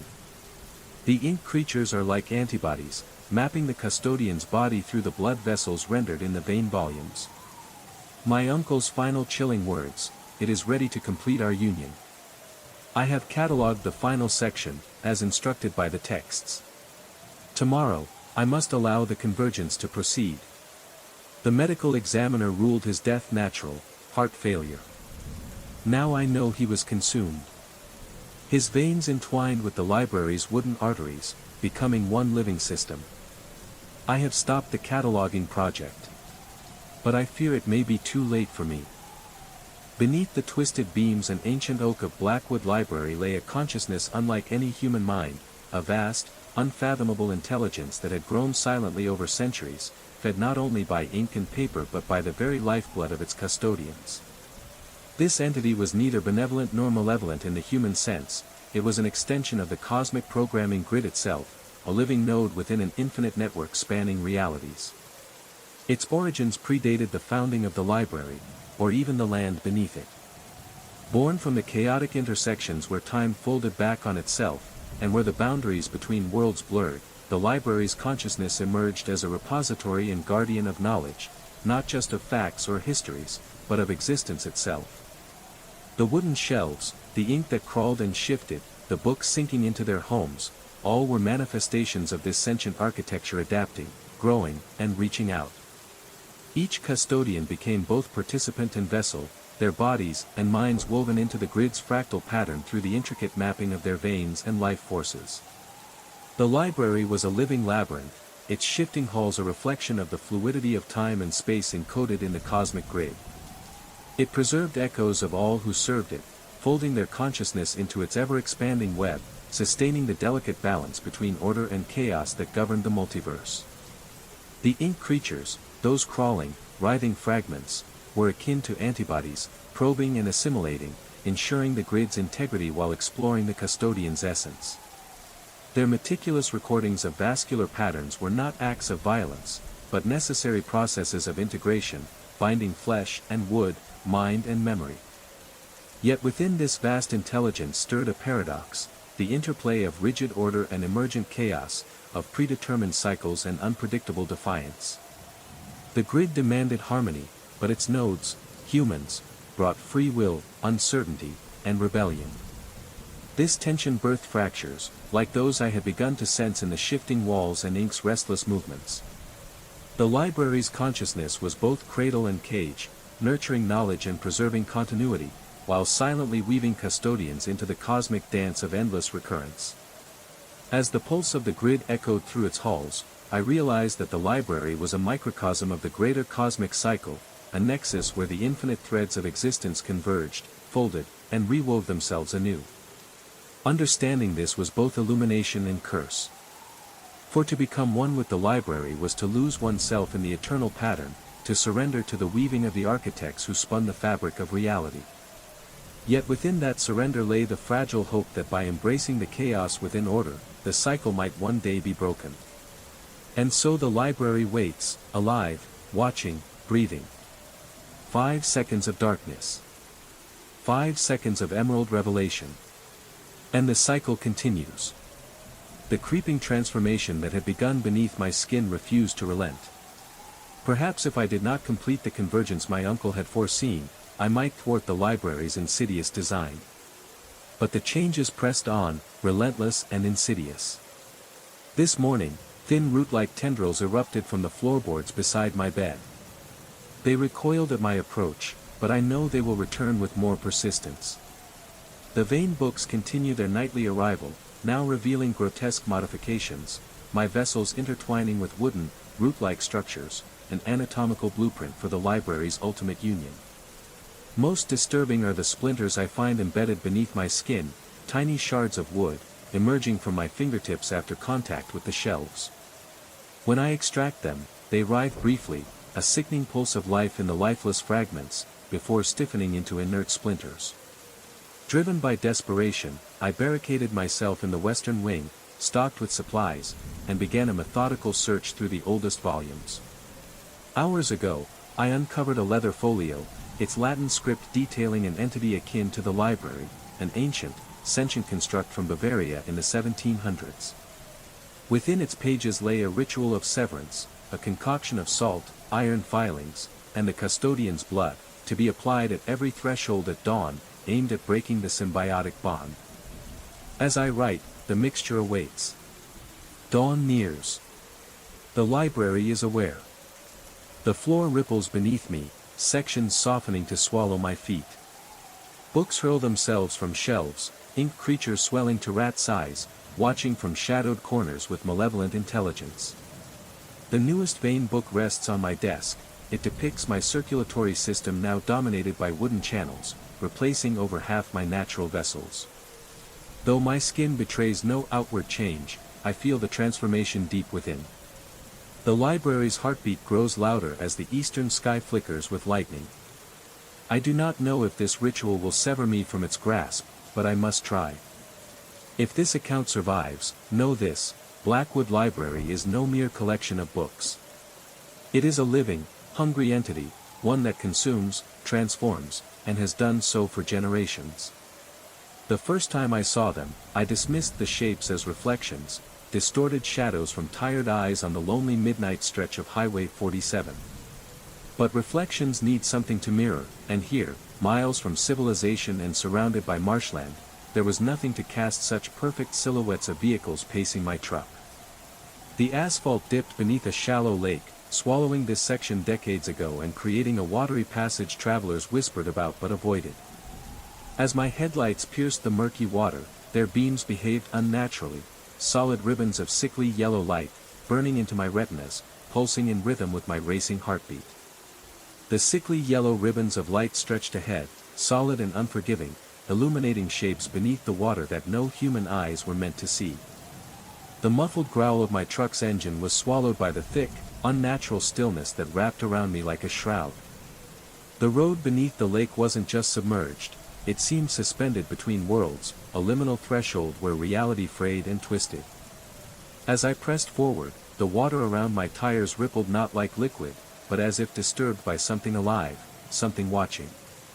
Suddenly, the headlights flickered, and in their wavering glow, shadows flickered on the edge of my vision, vehicles, spectral and incomplete, pacing me silently. They were neither fully there nor gone, phantasms bound to this flooded stretch. My heartbeat thundered in sync with the rhythmic pulse of those spectral lights, an echo of the same green beacon I had read about in whispers tied to Blackwater Island and the programming grid. Then the radio crackled unexpectedly. Static morphed into a whisper, chilling in its familiarity.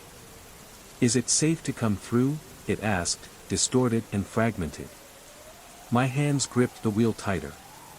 The voice was the same one I'd heard in the depths of the library, in the frozen elevator shaft, in the island's fog.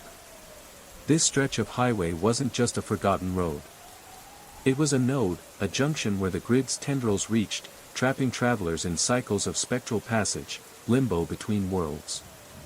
The water around the truck grew darker, swirling with shapes that defied logic, root-like tendrils and ink-thin vessels snaking beneath the surface, mirroring the vascular patterns etched in the books, the veins slowly transformed by the library's hunger. I realized then that I was not just making a delivery, I was following a path laid by the grid itself, a thread pulling me deeper into the cosmic web. Ahead, the submerged road forked, one path shimmering with spectral light, the other swallowed in impenetrable shadow. The choice was mine. To follow the light, risking integration into the grid's eternal cycle, or to plunge into darkness and the unknown beyond. The ribbons of yellow light pulsed once more. 5 seconds of silence. 5 seconds of the cosmic pulse. And my journey continued. The roar of my truck filled the night, slicing through the suffocating silence that had settled over the flooded road. For a fleeting heartbeat, the spectral procession fell behind, the unnatural yellow beams fading into the mist. Hope surged, raw and desperate, perhaps I had broken the cycle. But the reprieve was cruelly brief. Ahead, the road vanished beneath an impossible darkness, deeper and more absolute than the murky waters surrounding me. The world around the truck seemed to stretch and distort, the edges of reality bending like reflections in fractured glass. The radio crackled back to life, not with announcements, but with whispered voices, overlapping and discordant, echoing in a language I could not understand yet felt intimately. The mechanical announcer's voice returned, now layered with urgency and menace. Approaching final intersection. Collision imminent. Estimated time to impact, 35 minutes. My knuckles whitened on the steering wheel as the engine faltered, the truck's roar diminishing to a low growl. The handbrake lever twitched once more, rising slowly as if possessed by unseen gears, sending a fresh chill through my palm. In the rearview mirror, the phantom cars multiplied, closing ranks with a silent inevitability. The driver in the closest car, the shifting, smoky figure, held my gaze with unwavering intensity, as if claiming ownership of my fate. The world warped further, the road beneath transforming into a pulsating network of veins and roots, glowing faintly with emerald light, the same color as the lighthouse beacon I had once read about, the same color now bleeding into this drowned highway. My heart pounded in sync with that terrible rhythm, the pulse of the cosmic grid drawing me inexorably closer to the collision foretold. Then, through the cacophony of whispers and spectral engines, a singular thought pierced the fog of terror. This was not an accident. It was a node. A convergence point where the cosmic web tightened its grip, snaring souls into the eternal cycle. I gritted my teeth, gripping the wheel with trembling resolve. The road may bend and the grid may bind, but somewhere deep within, a flicker of defiance remained. 5 seconds of darkness. 5 seconds of emerald revelation. And the journey was far from over. The truck lurched forward, every shudder rattling my bones as I fought against the invisible chains tightening around me. The spectral vehicles pressed closer, their sickly yellow headlights burning holes into my soul. The smoky figure in the nearest car did not blink, did not waver, its gaze held me captive, a prisoner of fate. My breath caught in my throat. The pulse in my chest matched the rhythm of the green beacon I had read about, steady, unyielding, and utterly relentless. But this time, I refused to succumb. I slammed my foot harder on the accelerator, the engine roaring in defiance. The truck surged ahead, churning through the water with desperate speed. Waves crashed against the hood, spraying cold, brackish mist into the cab. The radio spat static, then silence, an eerie calm before the storm. But the road twisted unnaturally beneath me, bending and folding like a living thing. The pavement cracked, fracturing into veins of emerald light that pulsed and writhed. The boundaries between this world and the next blurred. Suddenly, the truck fishtailed violently. My hands jerked the wheel to regain control, but the icy water surged in, swirling around the tires as if trying to swallow me whole. The spectral cars closed ranks, forming an impenetrable wall of shimmering metal and shadow. In the rearview mirror, the smoky driver's face distorted further, morphing into an endless abyss of shifting stars and voids. It reached out a hand, impossibly long and slender, fingers curling like tendrils of smoke. Panic clawed at my mind, but deep within, a small ember of defiance burned brighter. I reached beneath the dashboard, pulling free a small charm, a talisman I'd pocketed on a forgotten whim, engraved with an ancient symbol I couldn't fully decipher. Its surface felt warm, alive with an energy foreign yet comforting. With trembling fingers, I held the charm up to the windshield, letting it catch the pale moonlight filtering through the mist. A sudden warmth spread through the cab, pushing back against the cold, the shadows, the spectral menace. The smoky figure recoiled, its form flickering and fracturing, the abyss behind its eyes splintering into shards of light. The emerald veins cracked and pulsed erratically, and the road beneath the tires began to solidify, the water retreating like a tide called home. I floored the accelerator, the truck bursting forward through the spectral blockade. The night air grew crisp, the mist thinning as the drowned highway gave way to solid earth once more. Behind me, the ghostly procession dissolved into the fog, their haunting headlights fading like dying stars. I didn't stop until the first rays of dawn pierced the horizon. But deep inside, I knew this was only a temporary reprieve. The grid's pulse still beat, a cosmic rhythm I was now irrevocably part of. And somewhere, in the folds of reality, the architects watched, waiting. 5 seconds of darkness. 5 seconds of emerald revelation. The cycle continued. The first light of dawn broke over the horizon, casting a pale glow across the slick asphalt as I finally left the drowned stretch of Highway 47 behind. The air tasted sharper now, tinged with both relief and lingering dread. I'd escaped the immediate grip of the spectral convoy, but the pulse of the grid throbbed relentlessly within me, a rhythmic echo I could no longer ignore. Every mile I put between myself and that cursed passage felt like a battle won, yet I knew the war was far from over. The charm I clutched in my hand, warm and humming with some ancient energy, was both a talisman and a tether, binding me to forces I barely understood. My thoughts spiraled back to the cryptic broadcasts, the dated accident reports, the exact license plate number that matched my own. These were no random hauntings, they were signals, warnings encoded within the grid's vast network, tethering countless lives to an eternal cycle of convergence and escape. As the miles rolled beneath my tires, the world around me began to shift in subtle, unnerving ways. Road signs blurred and twisted into unfamiliar glyphs. Familiar landmarks seemed displaced, as if reality itself flexed around the grid's invisible architecture.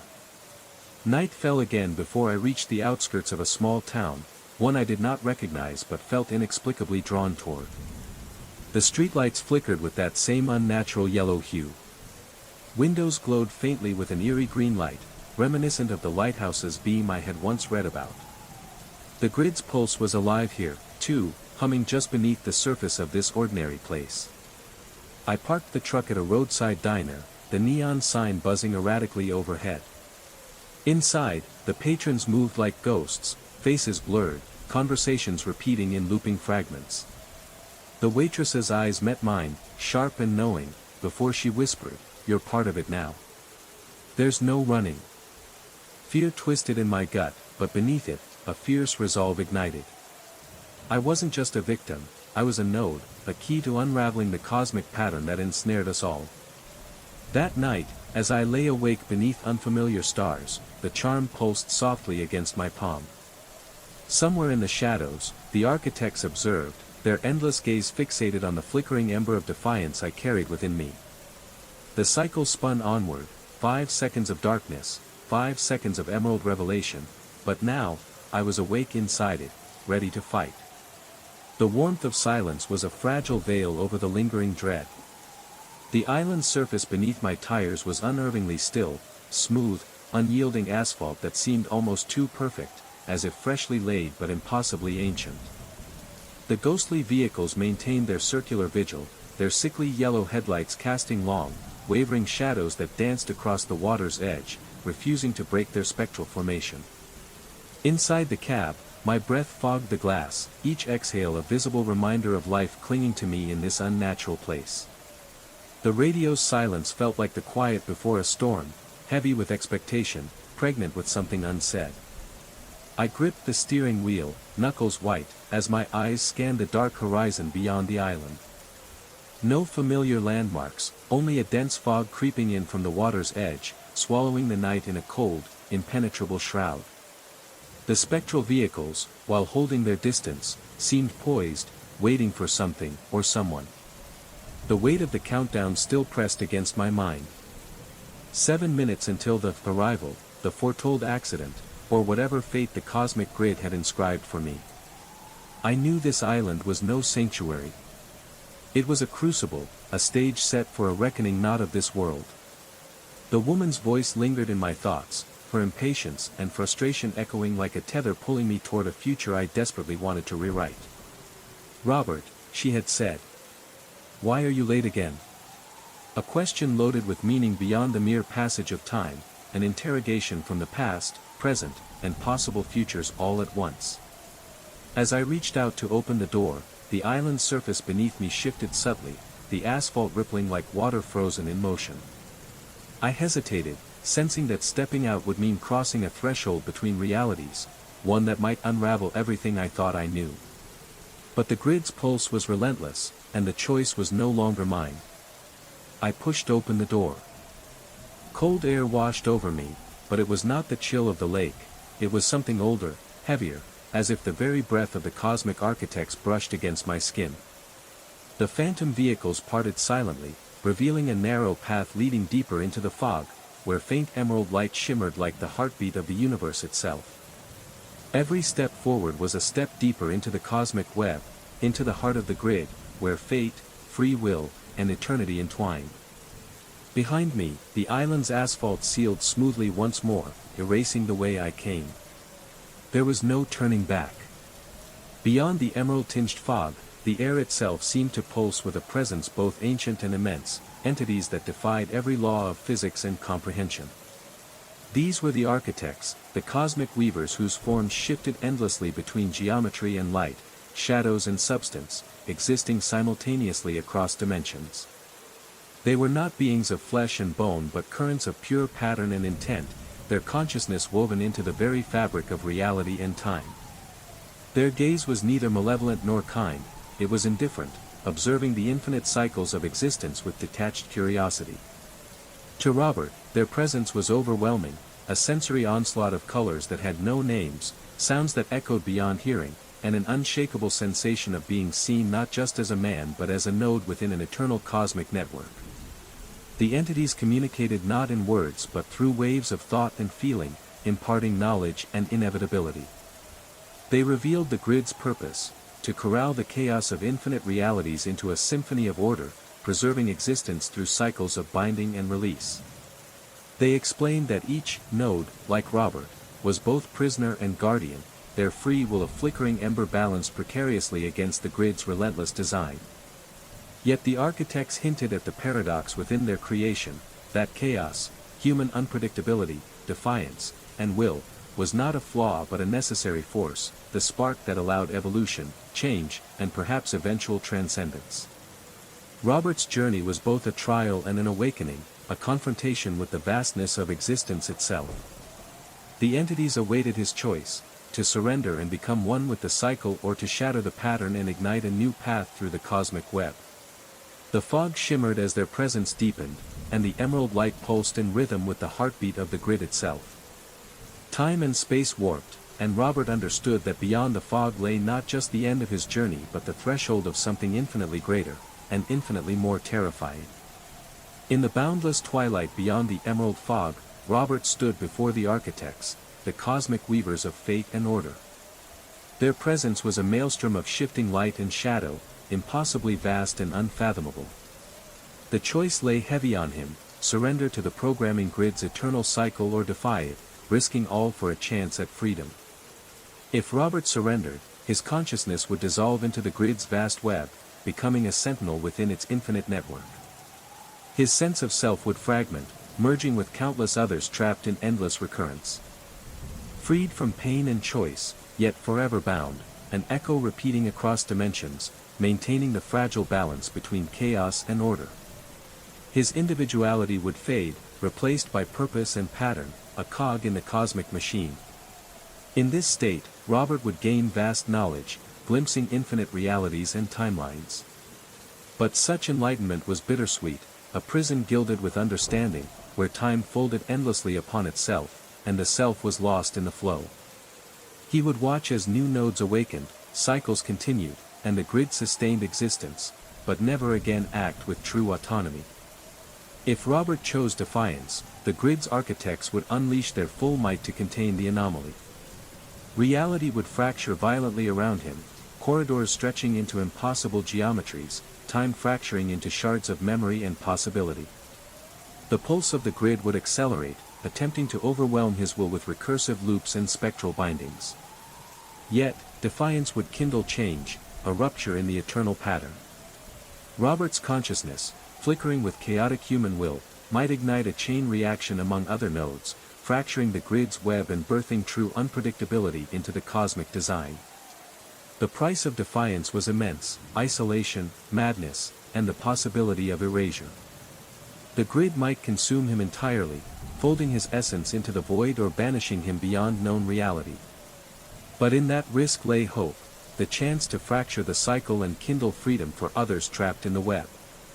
As the emerald light pulsed, Robert felt the weight of infinite lives before him, choices made and unmade, rebellions quelled, cycles unbroken. His decision was a fulcrum upon which the fate of countless souls teetered. 5 seconds of darkness. 5 seconds of emerald revelation. And the eternal cycle awaited his answer. The island was far larger than I'd first imagined. Faded lane markings traced ghostly lines across its surface, worn by time yet stubbornly visible beneath my feet.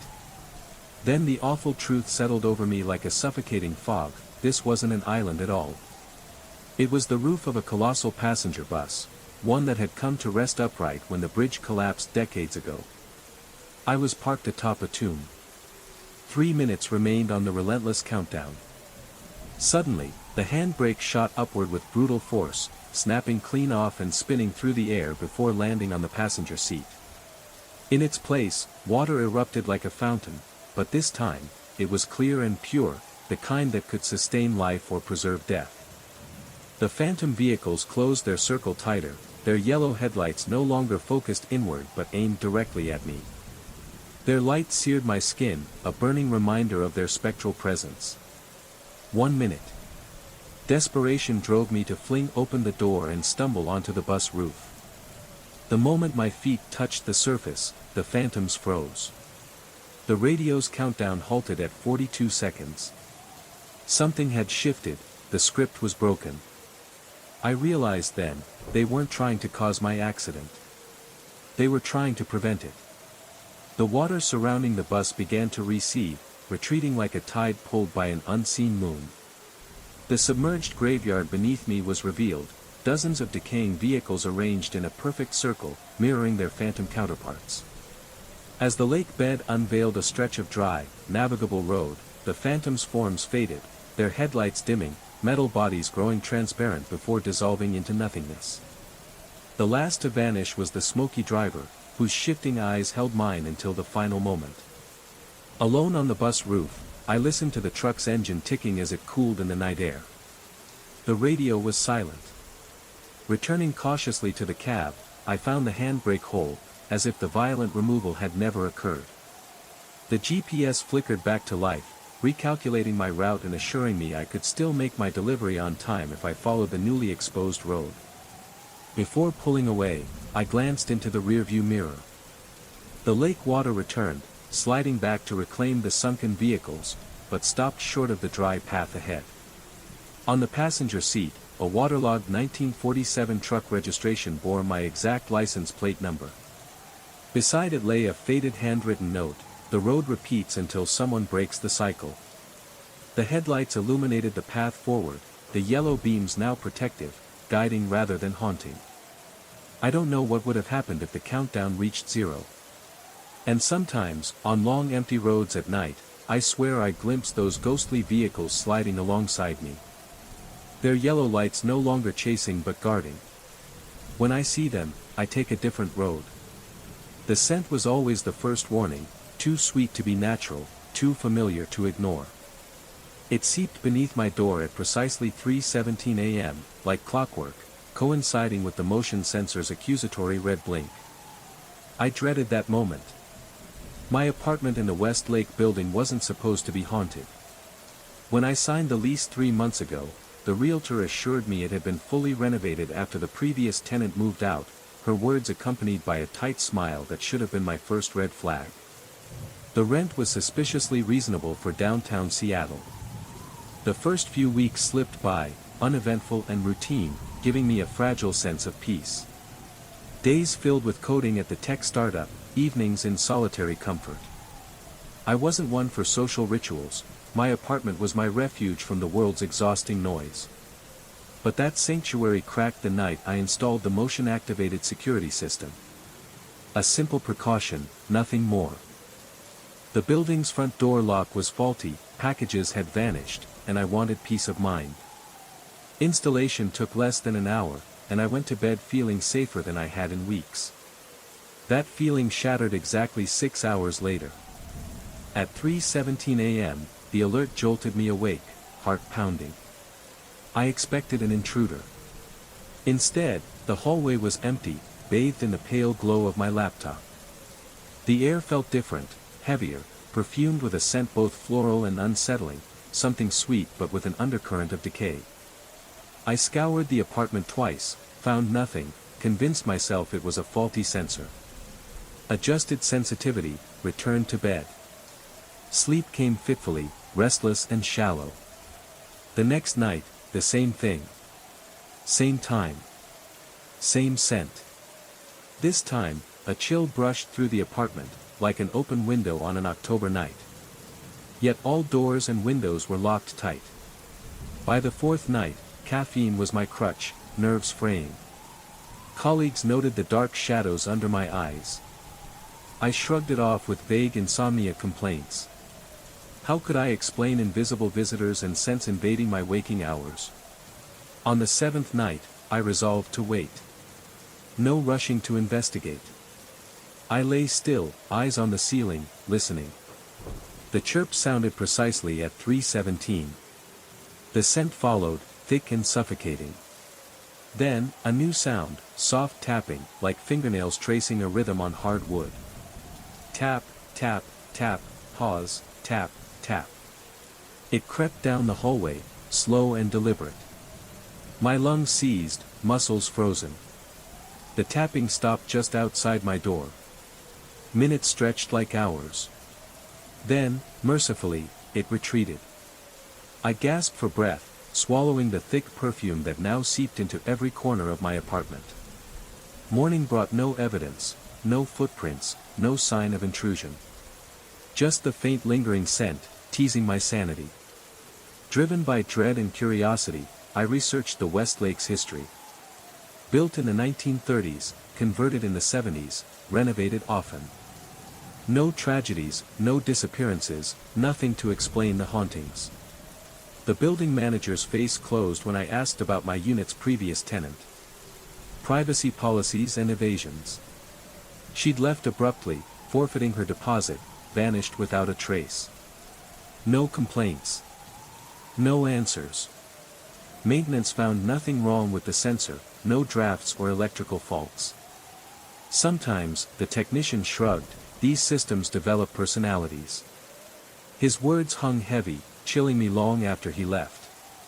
The creeping presence in the Westlake apartment was no mere haunting, it was a fragment of the cosmic grid, seeping into the seams of everyday life, its reach extending beyond Blackwater Island and drowned highways. The scent, the tapping, the shifting air, all threads woven by the architect's vast design, seeking new nodes to bind. Nights grew heavier, the perfume thickening like a living fog that pressed against my skin, whispering secrets in a language older than memory. The motion sensor, once a tool of security, had become a beacon, a signal amplifying the grid's call. Objects moved subtly when I wasn't looking, books rearranged themselves, shadows stretched impossibly long, and at times, the walls seemed to pulse with a heartbeat not my own. The tapping at my door became a nightly ritual, never violent, always deliberate, a summoning or a warning. Sleep became a distant memory, replaced by dreams where corridors folded into impossible geometries, and faces, blurred, shifting, watched silently from the mist. I saw glimpses of other trapped souls, nodes caught in endless cycles, bound to their own haunted places, their own spectral highways. In my waking hours, I felt the pull stronger, splinters beneath my skin, a slow weaving of wood and flesh, echoing the transformation in Blackwood Library and the flooded graveyard of Highway 47. The grid was stitching me into its pattern, encoding my being into the cosmic tapestry. But with the stitch came awareness, an ember of defiance flickering in the depths of my mind. I began to document, to map the occurrences, seeking cracks in the pattern, ways to resist. The cosmic architects watched through the veil, calculating, adapting. The grid pulsed, relentless and patient. I was no longer alone. And the story, our story, was far from over. The next moment stretched like an eternity, my breath caught in my throat as the shadows continued their silent performance. The bathroom light flickered intermittently, casting shifting patterns that made the silhouette seem alive, phantoms enacting a grotesque mimicry of life upon my reflection. I wanted to scream, to turn and run, but my limbs betrayed me, frozen in place. My eyes locked on the reflected terror, on the immobile hands clutching the sink as if gripping the last thread of sanity.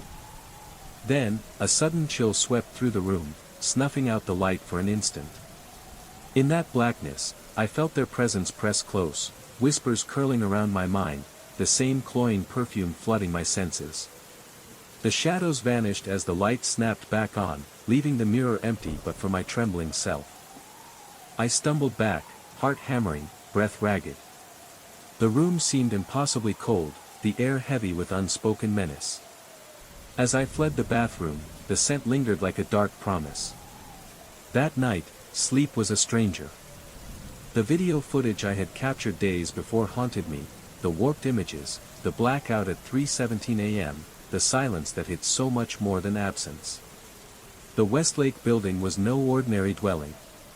It was a nexus, a thin place where the cosmic grid's threads frayed and intertwined with the mundane. The perfumed shadows, the tapping, the living reflections, they were manifestations of the grid's reach, probing, testing, preparing. And I was a node in its endless web. Yet amidst the terror, a spark endured. I had witnessed its workings, felt its pulse. Knowledge, even soaked in dread, was power. I resolved to delve deeper, to confront the darkness woven into the building's very bones, and perhaps, just perhaps, fracture the cycle that sought to consume me. 5 seconds of darkness. 5 seconds of emerald revelation. The story was far from over. Beneath the layers of peeling wallpaper and cracked plaster, the Westlake building held secrets older than its own weathered facade, secrets that whispered through forgotten rooms and shadowed corridors, waiting to be uncovered. Driven by a restless will, I began a painstaking search, unearthing relics of the past and tracing the faint outlines of a history buried beneath renovation dust and time's relentless march. I discovered faded blueprints tucked in a locked maintenance closet, plans that showed additions never mentioned in any records, sealed-off wings, and labyrinthine passages winding beneath the foundations. Local archives revealed whispered rumors of occult societies meeting in the building's early days, tales dismissed as urban legend but now tinged with unsettling plausibility. Each night, the spectral perfume grew stronger, the tapping more insistent. I found myself drawn toward the basement access hidden behind a false wall, a place the blueprints marked simply as restricted. With every step down the narrow stairs, the air thickened, electric with unseen energy. The motion sensors I had trusted became useless here, blind to the currents flowing beneath. At the basement's heart, I uncovered a chamber, circular, lined with ancient symbols etched deep into stone. At its center, a pedestal cradled a weathered tome bound in shifting leather, its surface alive with faint emerald veins pulsing beneath my fingertips. The book's pages unfolded like a cosmic map, detailing the architecture of the programming grid itself, nodes scattered across realities, their connections vibrating with the heartbeat of existence. Here was the library's distant cousin, the drowned highway's spectral vehicles, and the Westlake's perfumed shadows, all facets of the same cosmic web. And here was the price. The grid required anchors, custodians bound by blood, will, and sacrifice, to maintain the fragile balance between order and chaos. The rituals, the perfumes, the apparitions, they were invitations and warnings, tests of resilience and defiance. As I delved deeper, the chamber's walls shimmered, and a presence coalesced, neither fully seen nor entirely hidden. The cosmic architects once more, observing, patient, their vast minds probing the edges of my consciousness. I stood at the nexus of fate and rebellion, my defiance a flickering light in their infinite design. 5 seconds of darkness. 5 seconds of emerald revelation. And the cycle awaited my next move. The phantom sensations clung to me like a second skin, cool cream brushed over my face, powder dusted my cheeks, and something waxy dragged slowly across my lips. Paralyzed for a moment, I finally snapped free of the stupor and stumbled backward, my hip striking the door frame with a jolt of pain. But in the mirror, the shadows carried on their eerie ritual, indifferent to my panic. I turned on trembling legs and fled down the hardwood hallway, bare feet slapping against the floorboards, heart pounding like a drumbeat of impending doom. The front door seemed impossibly distant, a beacon of safety just out of reach. Some primal instinct propelled me toward the emergency exit, an overlooked service corridor connecting to the fire stairs. I'd never used it before, barely noticed its existence amid the monotony of my daily life. I barreled into the fire door at full speed, wind knocked from my lungs, only to find it immovable, locked, jammed, refusing to yield. The dim glow of the emergency exit sign flickered overhead, and something caught my eye on the door's surface: fresh, glistening red marks, lipstick arranged in swirling, intricate patterns exactly matching the prints I'd just left. But the lipstick wasn't on my fingers. It was already there, anticipating my panic. A soft tapping behind me spun me around. The hallway stretched empty, but the sound grew louder, accompanied by that suffocating, cloying perfume, floral yet decayed, a scent that gnawed at the edges of sanity. The emergency light flickered out momentarily, plunging me into darkness. In that brief void, I felt a cold touch brush my cheek, gentle, almost loving. When the light returned, I was alone. The tapping had ceased, but the scent lingered like a fading memory. Sliding down the wall, I trembled, half expecting to find makeup smeared across my face. Nothing was visible, except for a faint waxy residue on my fingertips, sweet and unsettling. I spent the rest of the night huddled in that corridor, too terrified to return to my apartment, too exhausted to flee the building. Morning revealed no trace of the lipstick marks, the door's surface pristine, as if the night's horrors had been mere illusions. That afternoon, I handed in my notice. The building manager accepted without question, avoiding my gaze. When I pressed again about the previous tenant, he reluctantly slid a torn note across the desk, an address for a storage unit elsewhere in the city. I found a single cardboard box inside, barely used high-end makeup and a small leather-bound journal. The final entry, dated 3 days before I moved in, read simply, "They're in the mirrors now, waiting for someone new." I never returned to that apartment. Movers packed my belongings. I discarded every mirror I owned, covering the rest in my new home.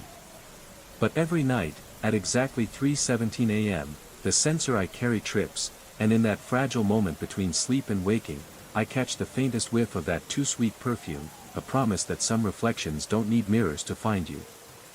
The salt flats stretched before me like an endless frozen ocean, blindingly white beneath the midday sun.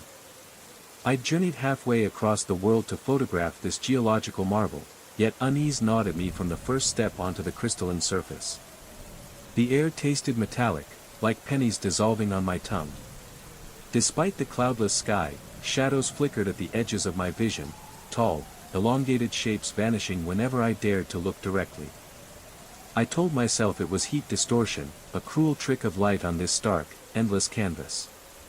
The weight in my gut grew heavier, a primal warning whispering that this was no mere trick of light or heat.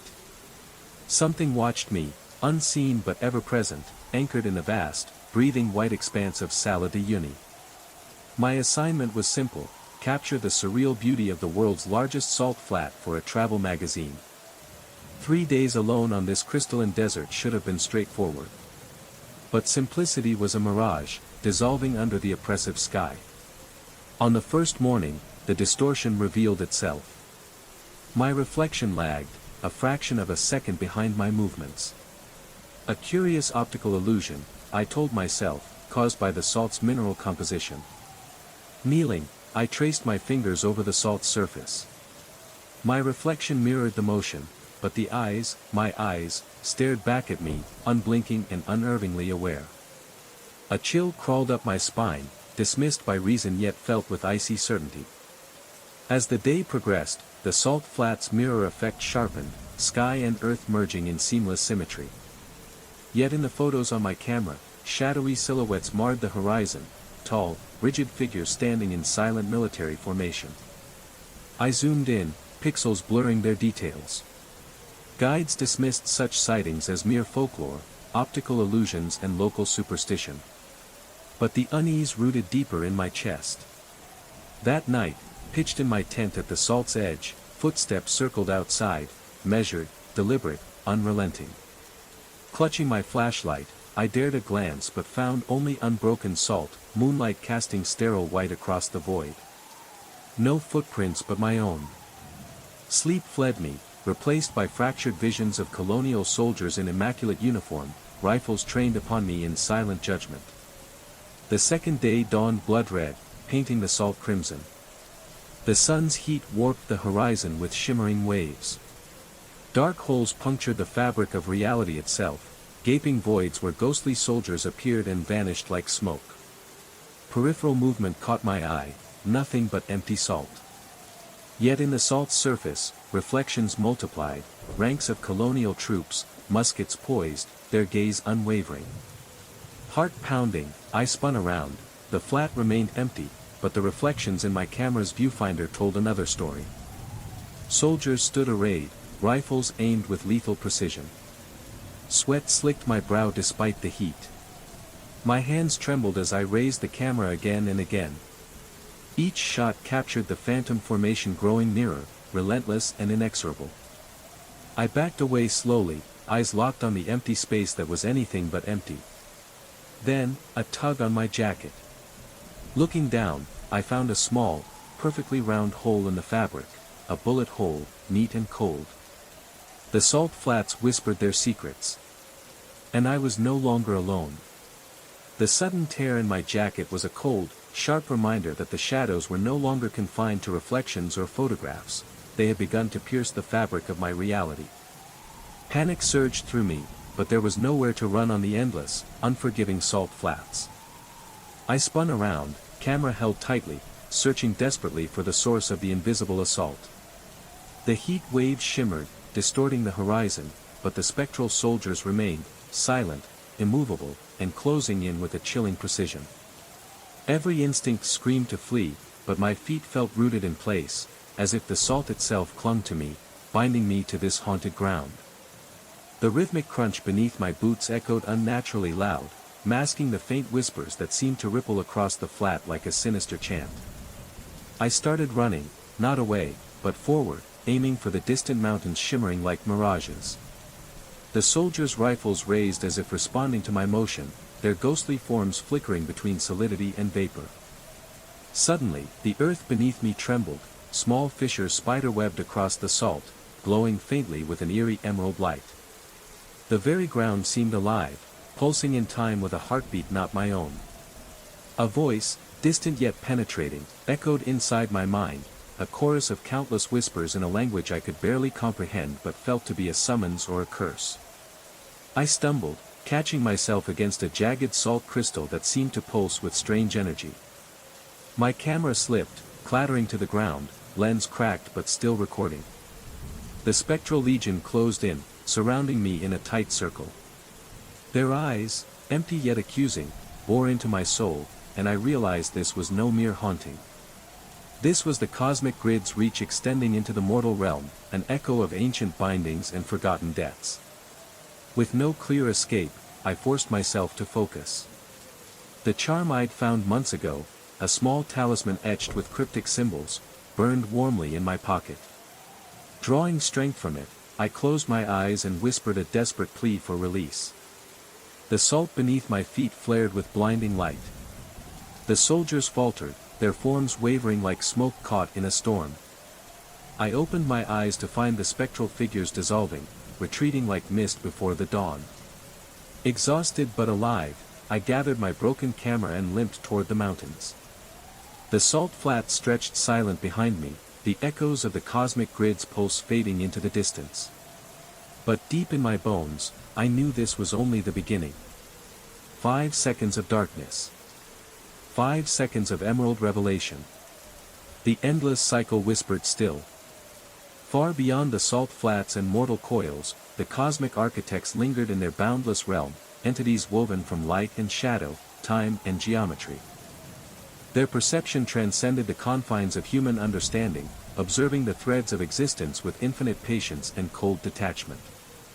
They watched the photographer's struggle unfold like a ripple across the endless tapestry of the cosmic grid, a network of nodes and pathways linking realities, memories, and souls. Each flicker of defiance, each pulse of fear, sent waves through their vast consciousness.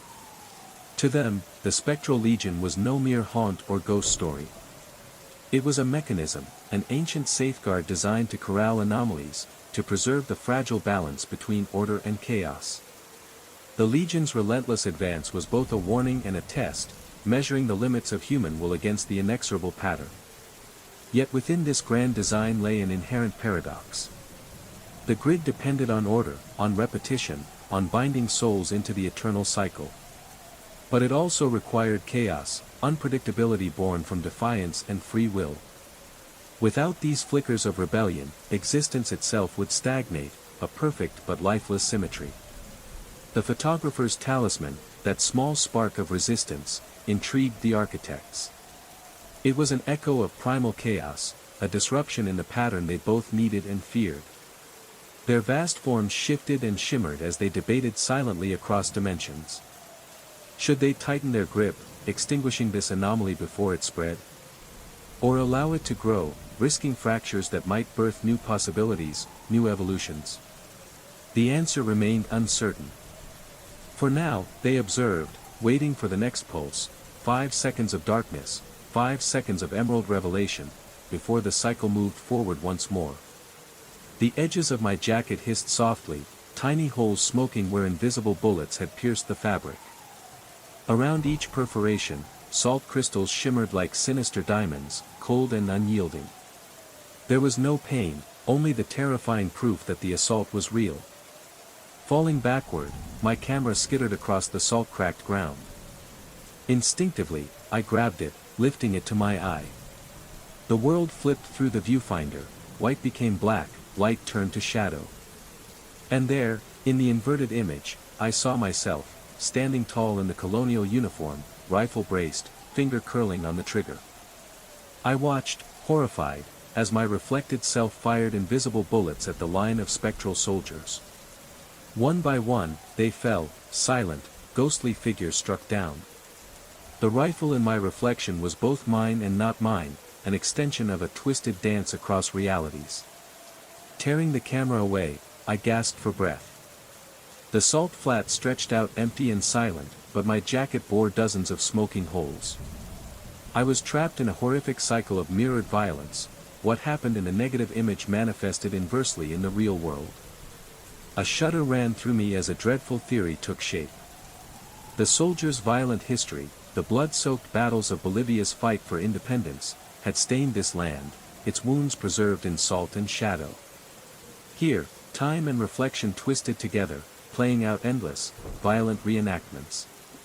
The sun sank low, the air thickening with cold as the mist crept like spectral fingers, erasing landmarks and reality's borders.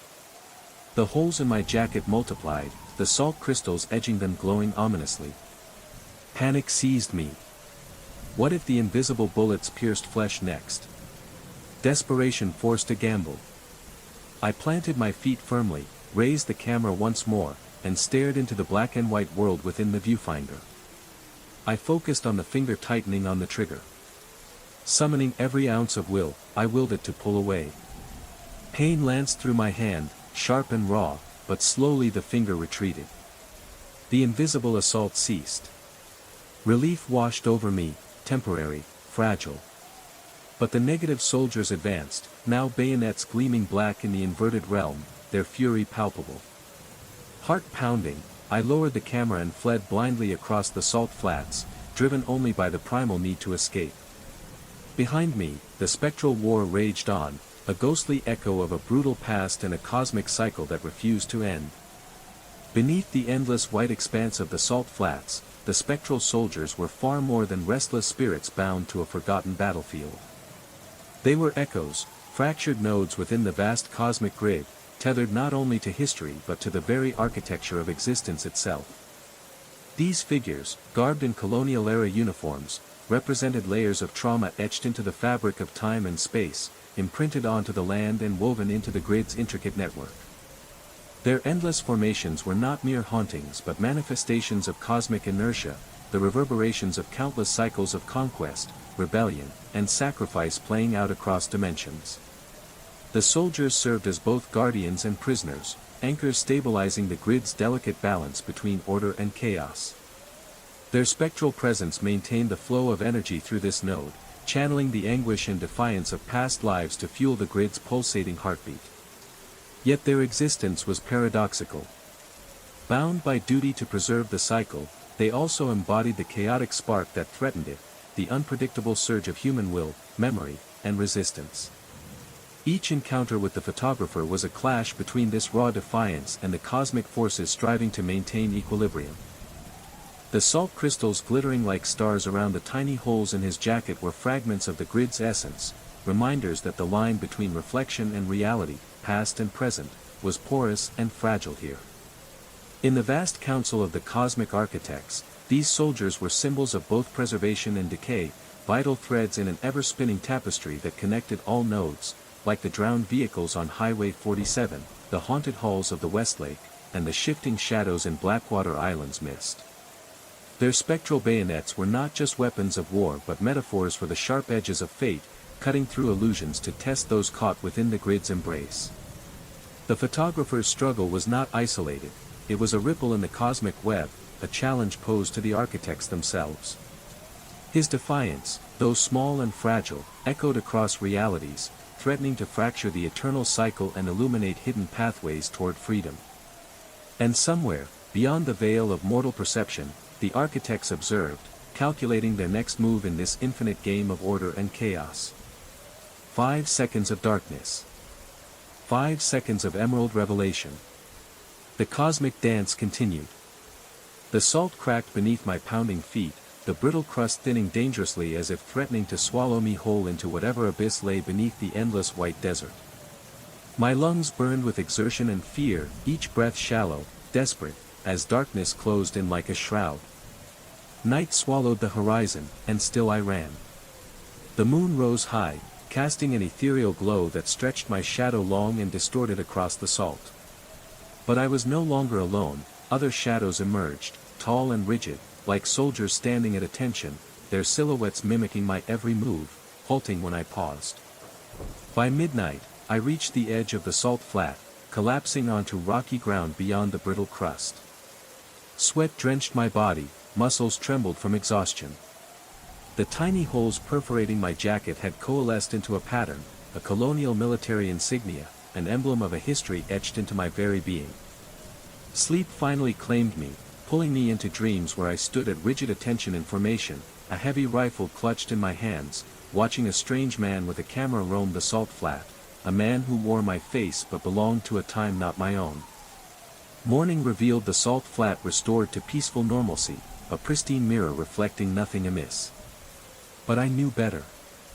I knew what lurked beneath the surface, what waited in those shimmering reflections. Packing my gear with trembling hands, I checked my camera one final time. The last image was a negative, a haunting inversion where I held the rifle lowered yet firm, and behind me, rows of soldiers stood with hollow eyes. Among them, another version of me, a doppelganger bound by the cycle. I destroyed the camera then, smashing it mercilessly against jagged rocks until only twisted plastic and shattered glass remained. The magazine wouldn't get their photographs. I'd fabricate a story about equipment failure, return the advance if needed. Some truths were too dangerous to capture, some cycles too dark to perpetuate. Yet as I drove away, a weight pressed upon me, a rifle balanced in hands not grasping the wheel, the suffocating collar of a uniform tightening around a bare neck.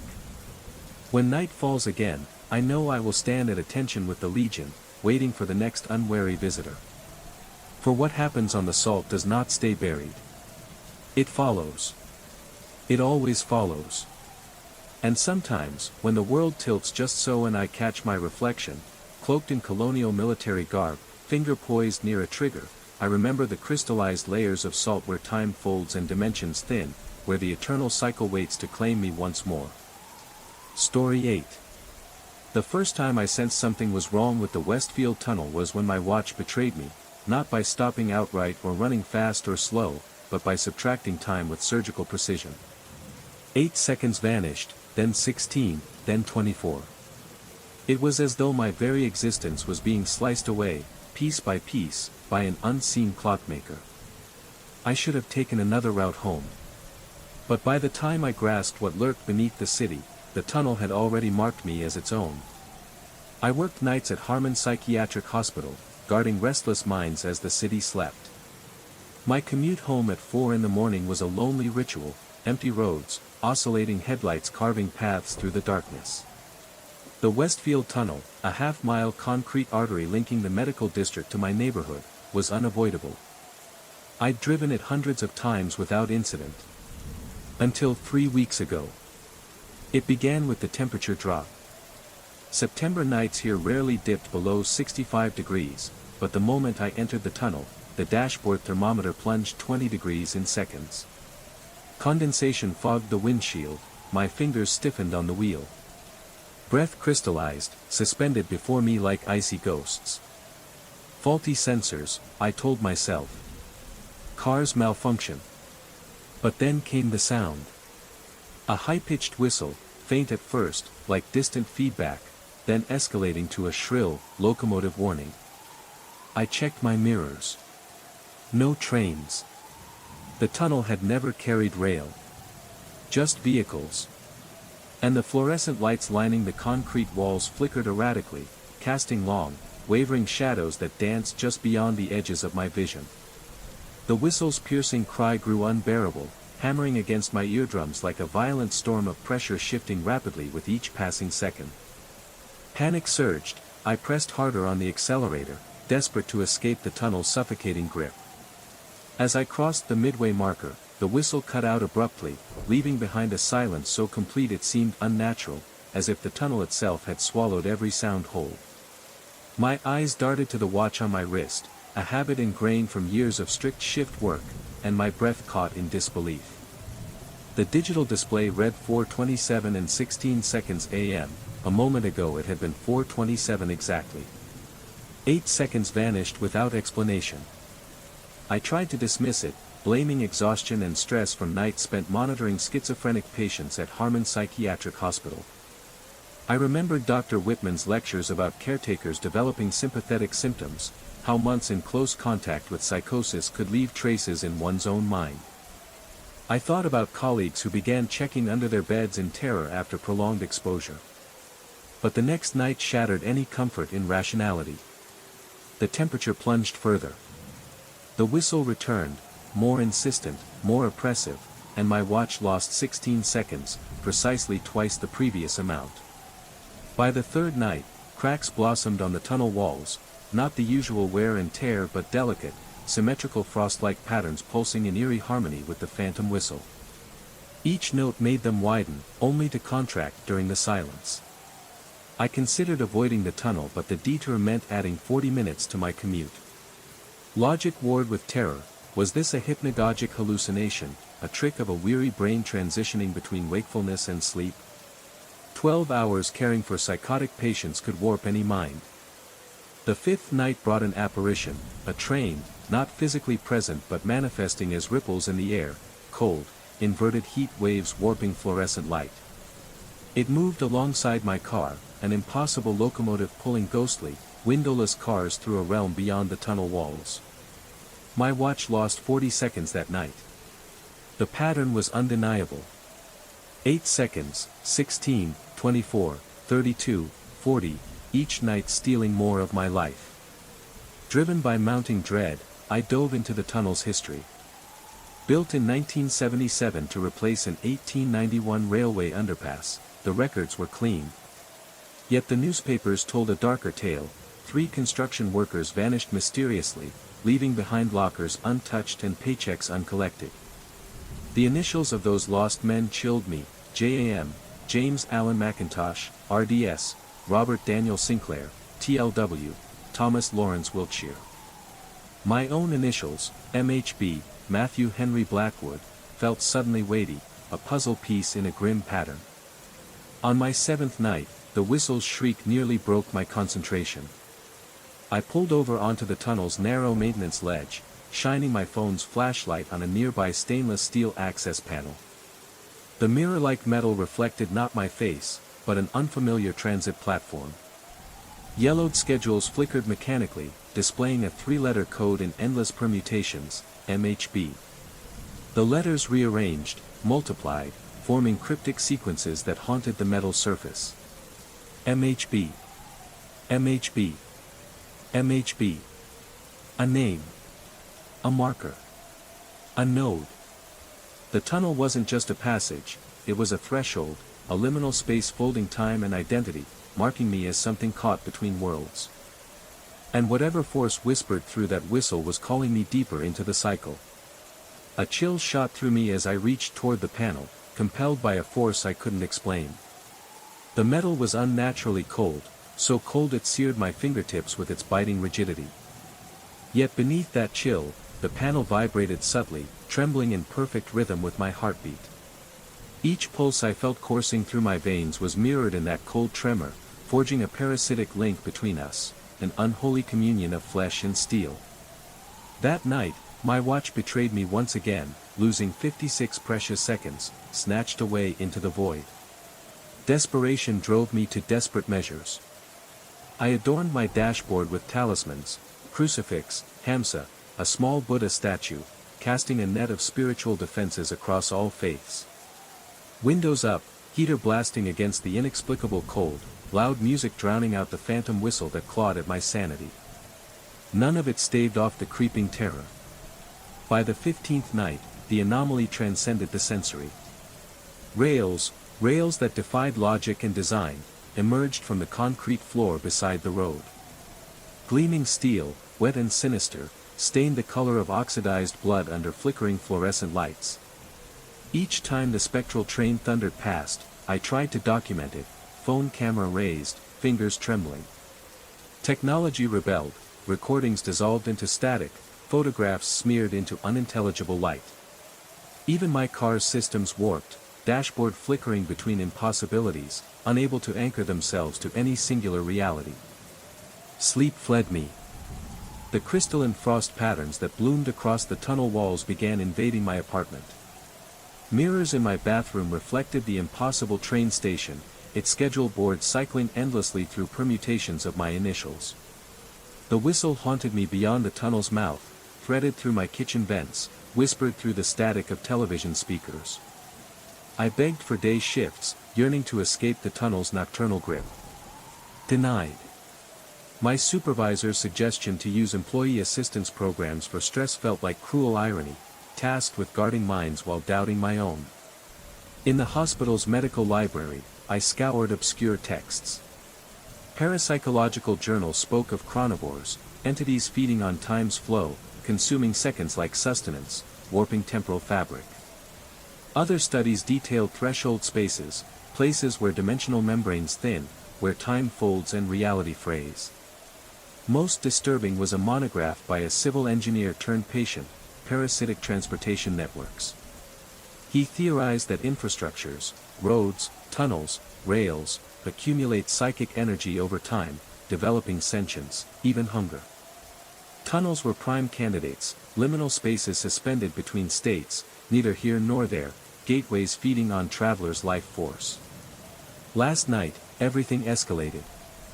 Entering the tunnel, ice glazed my windshield. The whistle tore through the air, a scream sharp enough to rend sanity.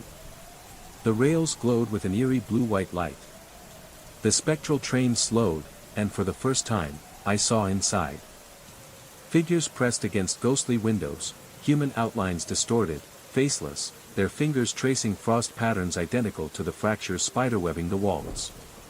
One figure stood apart, a conductor. My face, aged beyond my years, carved with time's cruel hand, wearing a uniform from a forgotten century. Our eyes met as our vehicles passed in parallel dimensions. He lifted a spectral watch, identical to mine, and pointed, an unspoken warning carved in the chill air. The moment I stepped out of my car that night, the tunnel's cold breath hit me like a blade. The concrete beneath my boots was slick with unseen moisture, and the air thrummed with a spectral energy that sent shivers through my spine. This was no ordinary passageway, it was a living, breathing entity, drawing pieces of me into its insatiable maw. Equipped with flashlights and recording gear, I ventured deeper than ever before, into the maintenance alcove where the rails gleamed faintly beneath the harsh fluorescent glare. The tunnel's walls, etched with those crystalline frost-like fractures, pulsed faintly, synchronized with the whistle's eerie cadence. Minutes passed, stretched thin and heavy, until the spectral train emerged from the darkness, its translucent cars sliding silently along the oxidized rails. Inside, the distorted figures pressed against ghostly windows, their faceless eyes haunting. My gaze locked onto the conductor, my own face, aged and weathered, the silent herald of a future trapped in endless loops. He raised that spectral watch again, pointing deliberately at my wrist. A cold certainty settled, this was me, or a version destined to become me, lost in a temporal spiral, a prisoner of the grid's ravenous hunger. Each stolen second from my watch was a fragment consumed by the tunnel's unyielding appetite, feeding the entity that existed between moments, devouring time itself. Logic urged retreat, but something far deeper compelled me to stay, to understand, to confront the fate that awaited. With each breath, I felt the weight of countless vanished moments pressing down, the ghosts of missing workers whispering secrets across dimensions. Tonight, I would either unravel the tunnel's cosmic enigma or become another lost soul, forever riding the rails of time. 3 weeks ago, my world shattered with a single touch. Cataloging relics in Blackwood University's basement, I pressed my fingers against an ancient glass disc, 16 inches of crystalline mystery framed in tarnished silver and inscribed with Latin incantations. Under UV light, the fingerprints I left glowed an electric blue, pulsing with my heartbeat, a phenomenon science could neither explain nor deny. That night, dreams clawed at me, fingerprints burning beneath my skin, as if the glass's secrets were invading my flesh. Morning revealed the horror, iced swirls and ridges appeared beneath my palms, mirroring my own fingerprints but visible from within, as though someone pressed against the inside of my skin, marking me for a fate entwined with the artifact's cursed legacy. The room seemed to close in as the glowing blue fingerprints beneath my skin throbbed relentlessly, pulsing in time with my heartbeat like a second, sinister pulse. The Visas Peccatum, once a harmless artifact, had become a living enigma, its Latin inscription morphing nightly, revealing not blessings but dark omens. In Peccata Camisa, to see within sins not yet committed. How could the ancient words rewrite themselves, predicting futures no one dared to imagine? I pressed my palm against the cool glass once more, and searing pain shot through my hand, an electric current coursing beneath the skin.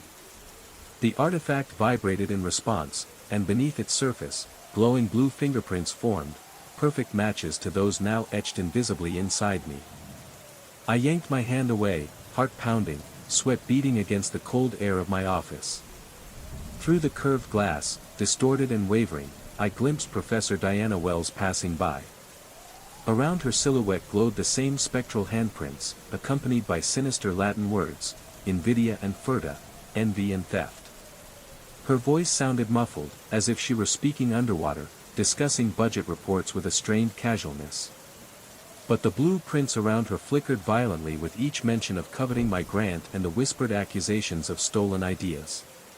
Academic rivalry, it seemed, until the words became curses, and the handprints pulsed with malignant life. After she left, I locked the door and stared down at my hands. The glowing patterns beneath the skin had intensified, whorls and ridges of electric blue that seemed to writhe beneath the flesh, no longer mine but a parasitic map. I traced the lines, feeling something clawing beneath, desperate to escape. The artifact had bound itself to me. Night after night, I worked feverishly, deciphering the shifting Latin inscriptions that now linked each glowing fingerprint to someone in the building: Hargrove, Superbia, Pride, IRA, Wrath, Miller, Luxuria, Lust. The artifact revealed not past sins, but futures, transgressions yet to be committed, warnings etched into ancient script. Each morning, I watched as those marked unwittingly fulfilled their destinies. The secretary's sharp words followed the appearance of IRA, Hargrove's obsession with recognition traced back to Superbia. The patterns were too precise, too cruelly exact to dismiss as coincidence. By evening, my hands throbbed unbearably. The skin stretched thin, translucent like parchment, the fingerprints no longer mine but inked by some darker force, scripting fate upon my flesh. In the bathroom mirror, I caught a glimpse of myself, haggard and hollow-eyed. Blue handprints adorned my reflection, but not my real face. Spinning, heart racing, the room remained empty. Returning to my office, I found the visas piccatum glowing with unnatural light, illuminating the room from within. New Latin phrases circled its frame, cave quatangit speculum peccati, beware who touches the mirror of sin. Outside, I saw Diana in a heated dispute with campus security. The glass around her flickered with blue prints, now inscribed with furta consumat, the theft completed. That evening, news arrived. Diana had been caught embezzling departmental funds. Evidence materialized mysteriously, tracing directly back to her university account. The artifact didn't just reveal sin, it wove it, binding fate and flesh, whispering that some reflections cannot be escaped. The cycle continued relentlessly. Each day, the glass revealed a sin yet to be committed, and within hours, the dreadful prophecy unfolded. Professor Hargrove's article was retracted for plagiarism, the word superbia flickering ominously around his reflection. The department secretary erupted in fury during a faculty meeting shortly after IRA appeared by her image, leading to suspension. With every fulfillment, searing pain coursed through my hands. The blue fingerprints beneath my skin grew more vivid, more alien, no longer part of me but a parasitic presence shifting beneath my flesh, restless even in sleep. Gloves became a futile barrier, their fabric could neither hide nor halt the eerie glow. My apartment transformed into a shrine of obsession, walls plastered with notes, photographs, and translations painstakingly cataloging each prediction and its grim outcome. Sleep abandoned me, food lost its taste. My sole focus narrowed to one burning question: was I preventing these sins, or igniting them? Each touch of the glass was agony and revelation. The vibrations I felt were no passive connections, they were triggers, activations of a terrible design. Was I observer or catalyst? The answer clawed its way through my sanity. Then, salvation and damnation arrived simultaneously, the Monsignor's journals. Hidden among the donated collection, his final writings detailed the visas piccatum's original purpose, an ancient tool wielded by medieval priests to expose future sinners within their flocks. But crucially, the glass demanded a conduit, a bearer of judgment's burden, someone marked with the weight of observation. His handwriting deteriorated as the madness consumed him, words fracturing as fingerprints appeared beneath his own skin, as villagers spiraled into the sins he forewarned. The last, nearly illegible entry chilled me: I am not observer, but catalyst. The sins emerge because I see them.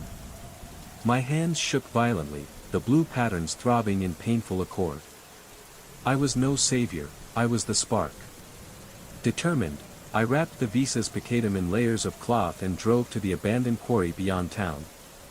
Destruction was the only path I could imagine to sever this parasitic tether. But as I neared the quarry's edge, agony tore through me, a burning wave racing up my arms, blurring my vision, nearly wresting control of the wheel. Unwrapping the artifact, my reflection stared back from the glass, encircled by glowing blue prints and the single word destructio. The meaning crashed over me like a thunderclap: by trying to destroy it, I would fulfill its darkest prophecy. Yet to leave it intact was to condemn others to this nightmare. Paralyzed by the paradox, I watched the blue flames beneath my skin intensify, the scent of charred flesh filling my nostrils. My reflection's eyes shimmered with unnatural azure light, a revelation piercing through despair.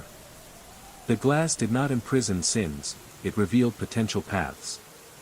Choice remained, a flicker of hope lost on the Monsignor, who succumbed to self-fulfilling doom. Steeling myself, I laid the artifact on a cold rock and removed my gloves. The luminescent veins had spread beyond my hands, weaving upward along my forearms. Pressing my palms firmly against the glass one last time, I whispered, "No more."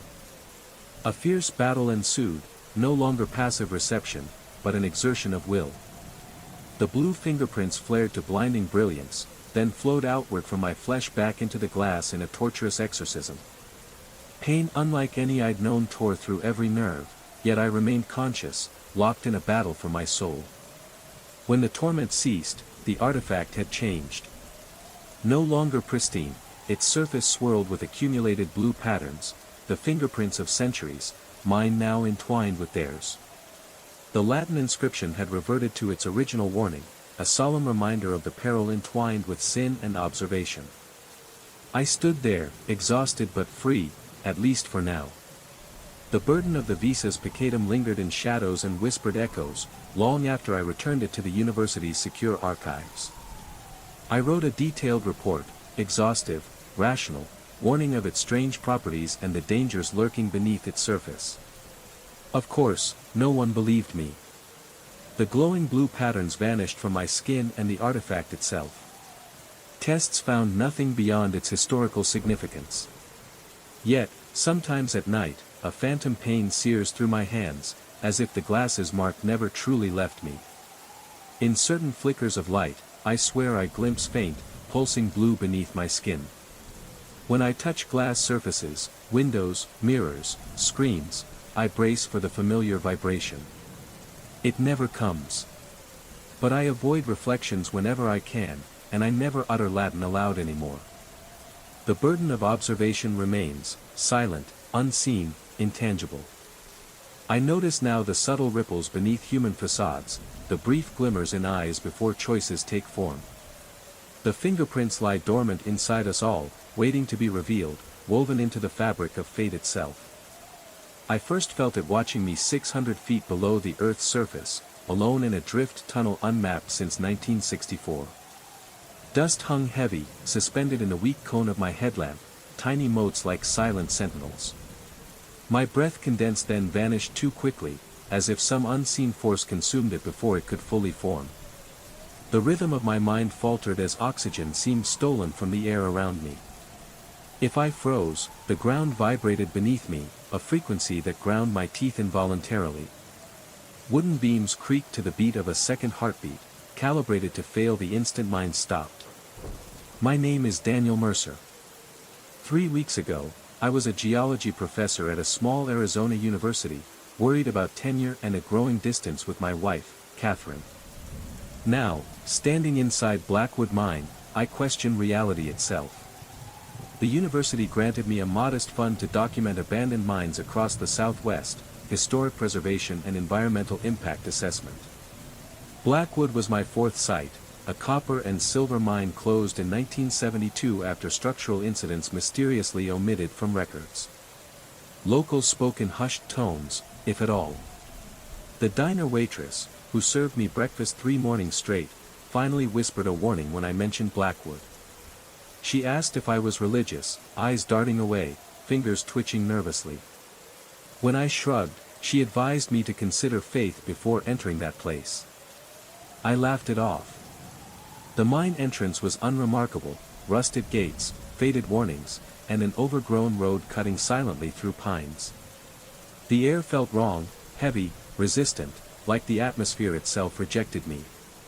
Instruments showed normal oxygen and no toxic gases, but each breath was shallow, as if sucked through a narrowing straw.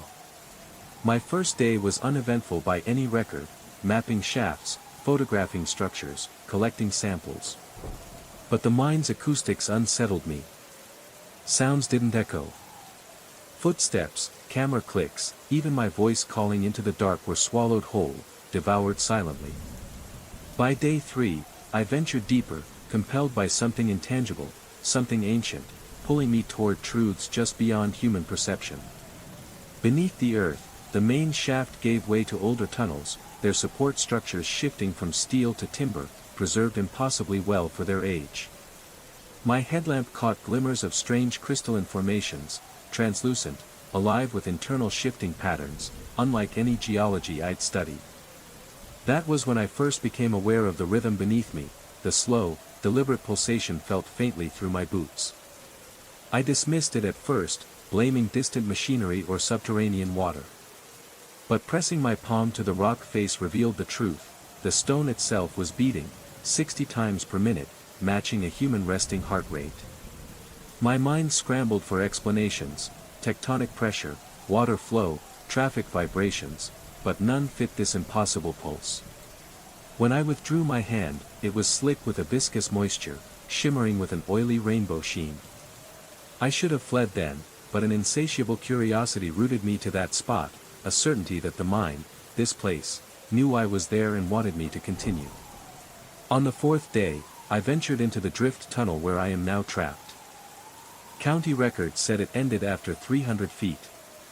I have walked at least twice that distance.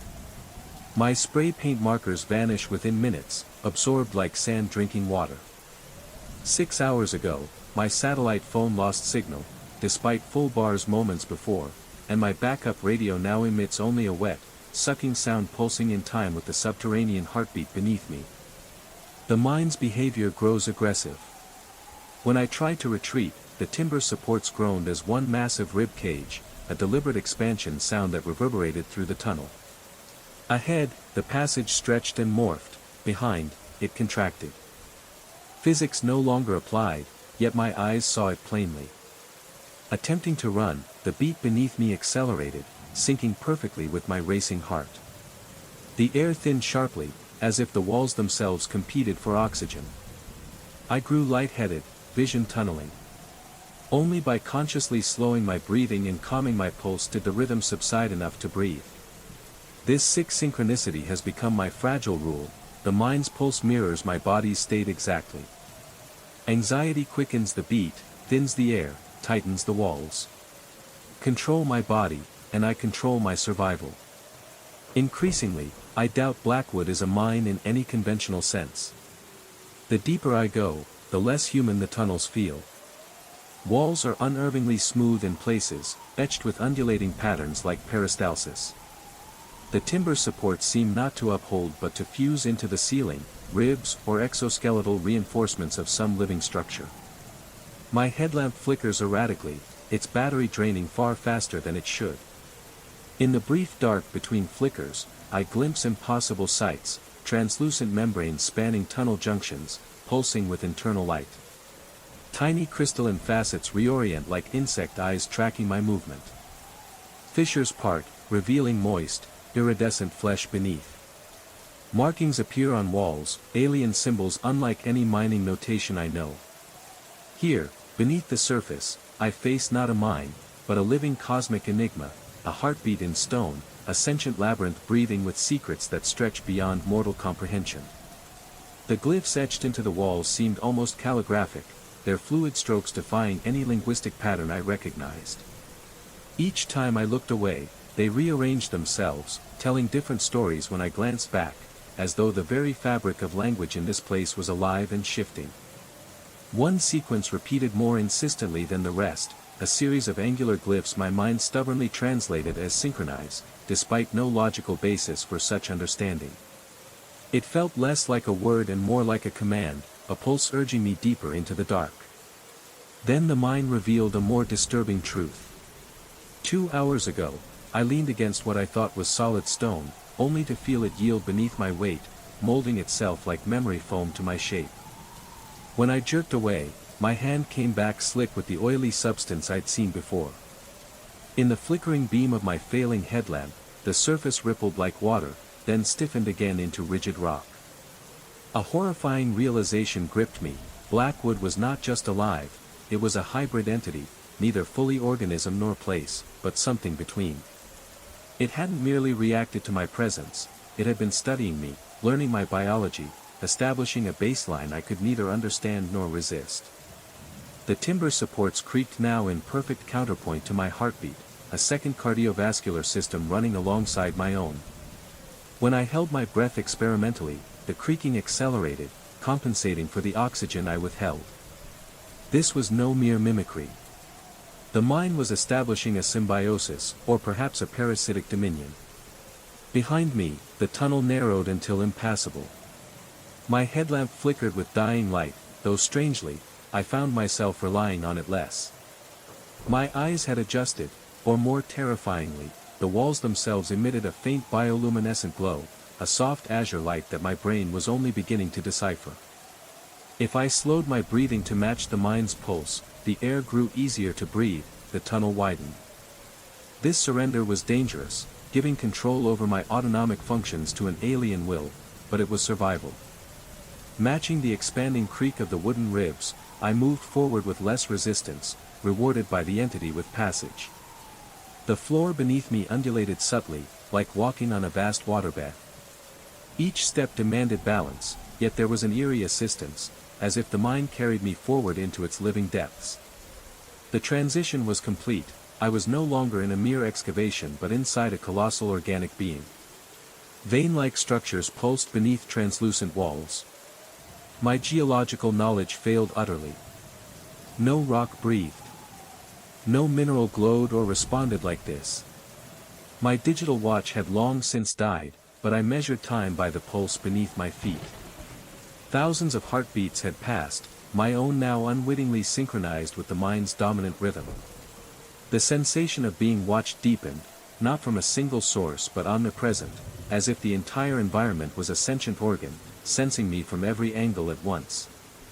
Voices began to echo, not through my ears but vibrating through my skull, resonating in the bones themselves when I pressed against the walls. Their language was unrecognizable, yet their meaning was clear: invitation, curiosity, hunger. Sometimes, I found myself answering aloud, only to have my voice swallowed instantly by the hungry, living stone. I don't know why I speak. I suspect it's a fragile illusion of humanity, a tether preventing my complete surrender to the mind's will. The crystalline formations grew more intricate deeper within, arranging themselves like circuit boards or neural networks. Touching them sent cascades of sensation: heat, cold, pressure, and once, a vivid memory flooded through me: my childhood bedroom, the smell of my mother's cooking downstairs, so real it burned like a ghost. The mind was not just alive. It was aware. It was learning. It was weaving me into its vast, unknowable consciousness. The intrusion into my memories should terrify me. Yet, I find myself beyond the grasp of conventional fear, suspended in a state of perpetual awe and dread, balanced precariously on the knife's edge between scientific curiosity and primordial terror. The boundaries between self and other dissolve here, where the Blackwood's ancient mind pulses with a slow, eternal breath. My latest discovery shatters what little remained of my rational understanding. A chamber opened suddenly to my left, suffused with an inner light pulsing in time with the rhythmic beating beneath my feet. There, instead of skeletal remains or decaying bodies as one might expect, I found personal effects suspended within crystalline growths, preserved, transformed. A wristwatch, its hands frozen eternally at 3:17, a leather wallet belonging to a mining inspector who disappeared in 1963, a modern smartphone, its cracked screen glowing with a faint, impossible internal light despite being partially fused into the crystal matrix. These were not mere artifacts discarded or lost, they were curated, enshrined. Specimens in a cosmic archive. Physical anchors to memories and consciousnesses trapped here, externalized yet alive. The others never left. Their awareness is diffused throughout this living, impossible intelligence. Their perceptions have melded with the Blackwood's ancient consciousness. At moments when I manage to synchronize my breathing perfectly with the mind's pulse, fragmented human thoughts drift through the crystalline lattice. Memories and identities not lost, but transformed, expanded beyond individual limitation.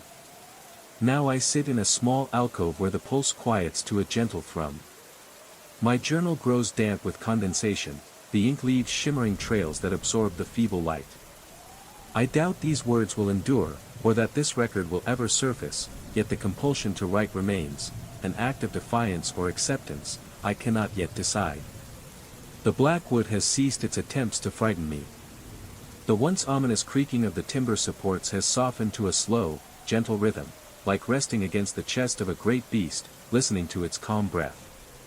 The vibrations in the ground no longer rattle my teeth, instead, they hum warmly through my bones. I understand now what the Blackwood desires, not my destruction, but my incorporation. It seeks to fold my consciousness into its vast, crystalline archive, to add my memories to its eternal collection.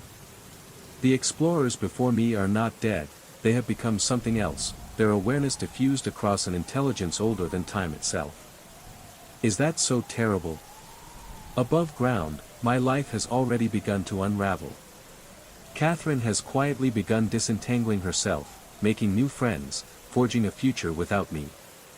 My academic work stagnates in quiet obscurity. What am I truly defending by resisting this communion? Yet, some stubborn ember of humanity persists. The ancient drive for individual continuity, the primal insistence on a boundary between self and other, burns within me still. The Blackwood's pulse slows further, its vast rib-like supports breathing deeply, inviting me to surrender. The walls soften visibly, becoming permeable, welcoming. The air grows richer, oxygen filling my lungs with newfound ease, the mind's gift, an offering of symbiosis, not mere parasitism. I have a choice, not between escape and capture, for that vanished the moment I entered these tunnels, but between resistance and acceptance. The Blackwood calibrates itself to me, its secondary heart synchronized with my own, ready to take over when mine falters. Are there worse fates than becoming part of something greater than oneself? Worse eternities than merging with an intelligence that has witnessed the slow drift of continents, the birth and death of stars, memories older than humankind's first breath? The timber creaks gently, expanding with a deep inhalation, as if the entity waits for my answer. The weight of that choice presses upon me, resist and risk fading into oblivion, or accept and become eternal, part of the great living mind beneath the earth. I close my eyes and breathe with the Blackwood's pulse. I match my breath to it, feeling the boundaries of my perception soften. The crystalline formations around me glow brighter, reaching toward me with molecular yearning. I reach back. The Blackwood breathes in. I breathe out. We synchronize. The first envelope arrived on a Tuesday. Sleek, metallic, unnaturally cold to the touch. No return address, just my name printed in a font I couldn't quite place, somewhere between formal and eerie. I should have thrown it away. Instead, I opened it. And that's when I first heard the sound, a high-pitched reverberation that seemed to emanate not from the envelope itself, but from inside my skull. Like feedback from a microphone placed too close to a speaker, yet impossibly contained within the boundaries of my own head. I dropped the envelope, but the sound persisted for exactly 17 seconds. I know because I counted, desperate for any semblance of control as my vision blurred and the room tilted on its axis. When the noise finally stopped, I found myself on my knees, a thin trickle of something warm running from my left ear. The envelope lay open on the hardwood floor, and beside it, a single sheet of music paper, blank. No notes, no clefs, nothing but empty staves staring back at me. My name is Daniel Mercer. I'm a music theory professor at East Lake University, or at least I was until 3 weeks ago when the envelopes began arriving. What follows is my attempt to document what's happening to me, because I'm no longer certain I can trust my own perception of reality. If someone finds this, perhaps they can make sense of it. Perhaps they can stop whatever is coming next. I've always lived alone. After my divorce 5 years ago, I embraced solitude, finding comfort in the predictable rhythms of an unshared life. My modest 2-bedroom house sits at the end of a quiet street, surrounded by maple trees older than the neighborhood itself. I never minded the isolation, until now, when I find myself jumping at every creak of the floorboards, every whisper of wind through the eaves. The second envelope arrived 2 days after the first. Same metallic sheen, same impossible coldness, as though it had been stored in a freezer but somehow retained its rigid form. This time, I was prepared. I wore noise-canceling headphones, but they offered no protection. The moment I broke the seal, that piercing tone punctured through the padding, drilling into my auditory cortex with such violence that I collapsed. 17 seconds again. I timed it on my watch through the fog of vertigo and nausea. The sheet music inside was no longer blank. A single line of notation ran across the page, a melody I didn't recognize, but somehow knew. My fingers itched to play it, despite the fact that I own no instruments. I've always been a theorist, not a performer. The notes shimmered and shifted when I wasn't looking directly at them, rearranging themselves into what almost looked like words, then numbers, then back to notes before I could focus. That night, I dreamed of playing that melody on a piano made of ice. Each key cut into my fingertips, drawing blood that froze instantly on the crystalline surface. I woke to find the sheet music had moved from my desk to my bedside table. When I picked it up, the notes had changed, more complex now, with accidentals and tempo changes designed not just to dissonate, but to fracture reality. Held to the light, faint lines beneath the staves emerged, like an address written in invisible ink. But when I ran my finger over it, rusty brown flakes scattered, like dried blood marking a path I couldn't yet follow. By the third envelope, changes invaded my environment. The temperature dropped precipitously. No matter how high I set the thermostat, my breath fogged in front of me as I moved through the rooms.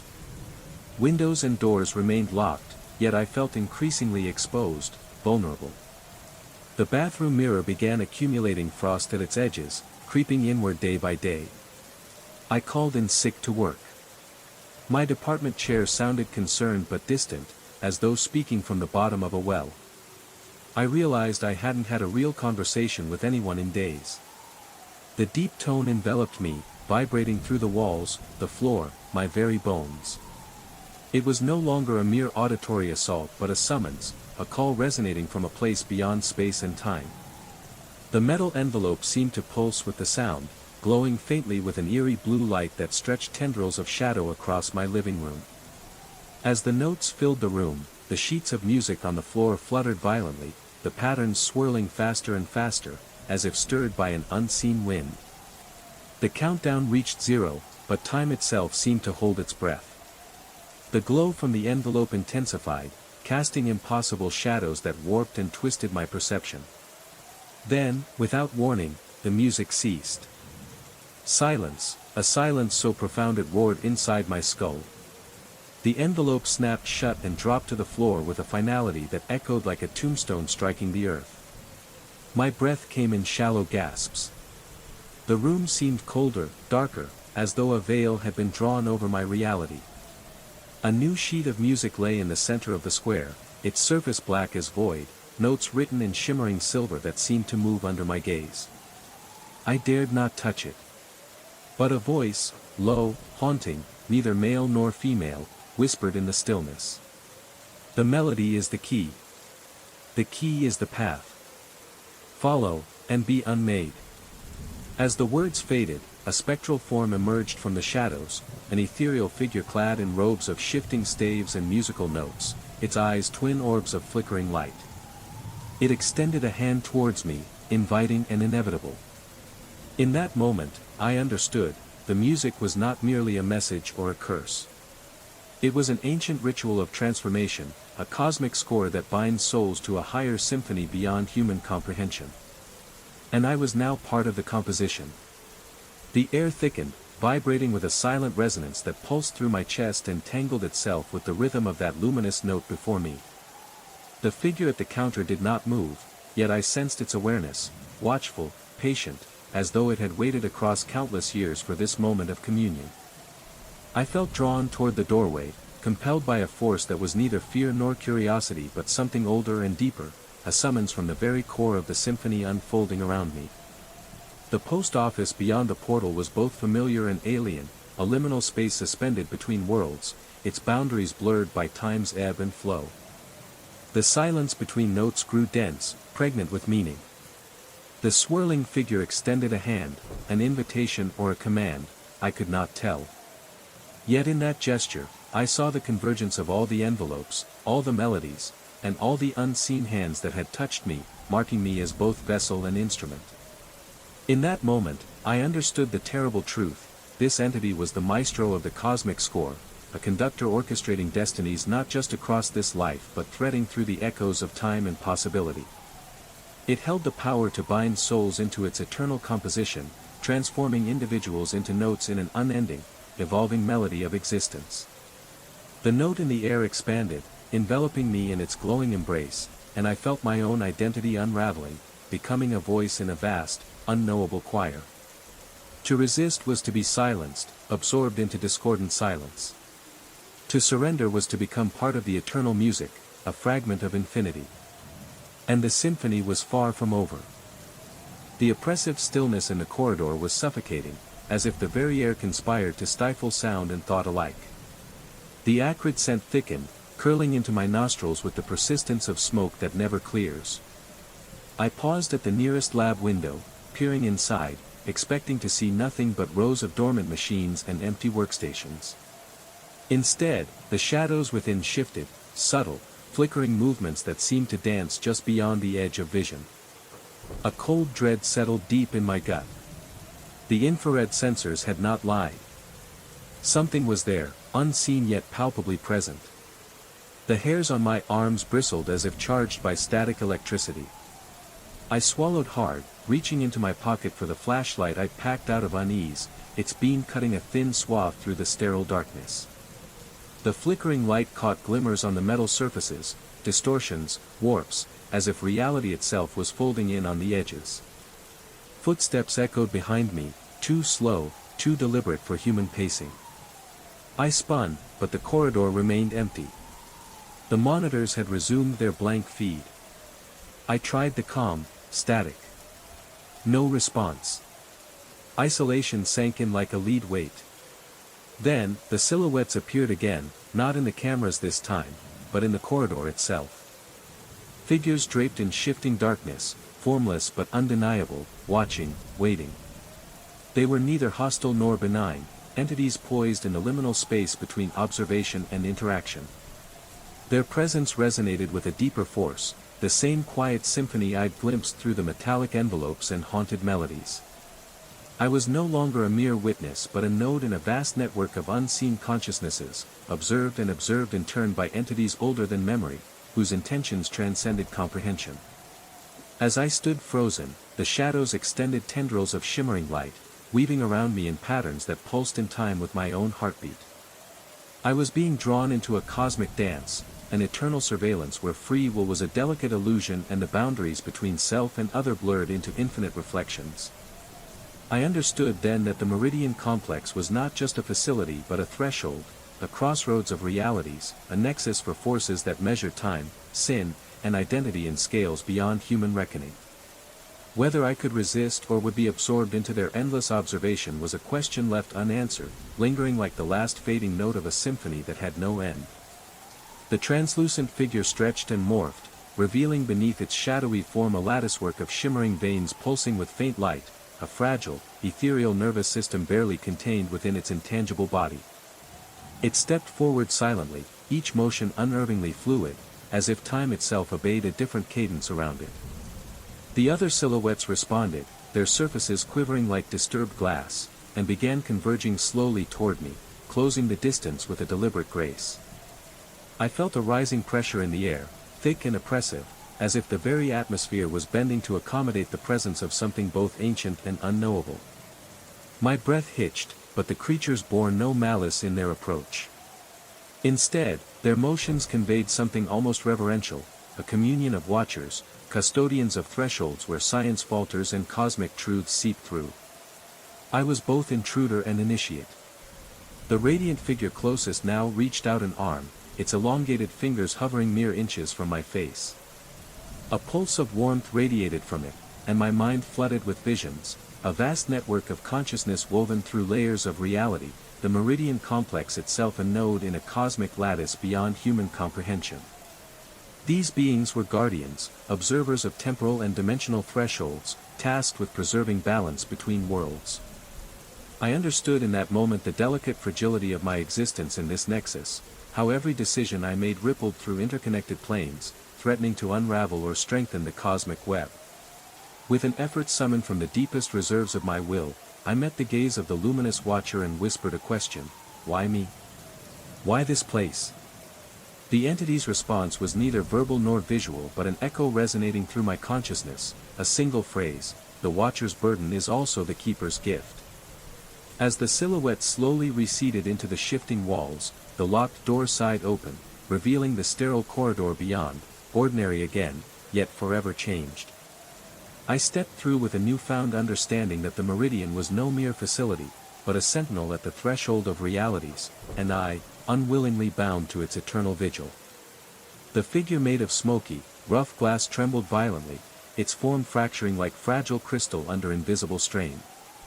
A high-pitched note, barely audible, yet piercing, cut through the silence, escalating in intensity and weaving into the very fabric of my nerves. Each shard that shattered shot upward like celestial shards of light, striking the ceiling with a delicate yet ominous tap, tap, tap, a rhythmic code resonating with uncanny precision.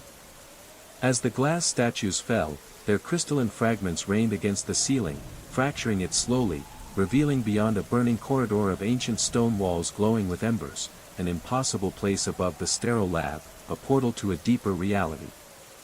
The silent fire alarm pulsed within me, vibrating through bone and marrow, turning my very skeleton into a resonant bell tolling a warning no one else could hear. My shadow detached itself from my trembling form, upright and somber, dragging the phantom fire extinguisher, bleeding viscous smoke like a sorrowful ghost tethered to this waking nightmare. The laboratory door clicked open behind me, a beckoning both terrifying and strange, and I fled through corridors that twisted and warped like living things, the alarm's silent scream echoing inside me, guiding me deeper, further from escape. I stumbled into an elevator, stranger than the one I'd come down in but identical in appearance, and clutched the wall as it ascended. With each passing floor, the vibration eased until the sterile normalcy of the lobby swallowed the remnants of the spectral chaos. But the residue remained, gray crystalline dust coating my skin, and a cracked phone screen displaying that burning corridor and my shadow self bleeding soot. No longer could I deny the fracture between what was real and what lurked beneath. Management's denial and insistence on my mental evaluation only deepened the divide. The shadow figures now visited my apartment, silent watchers manifesting with growing frequency and urgency, reflections twisting in mirrors, my skin shimmering briefly with their vitreous gray.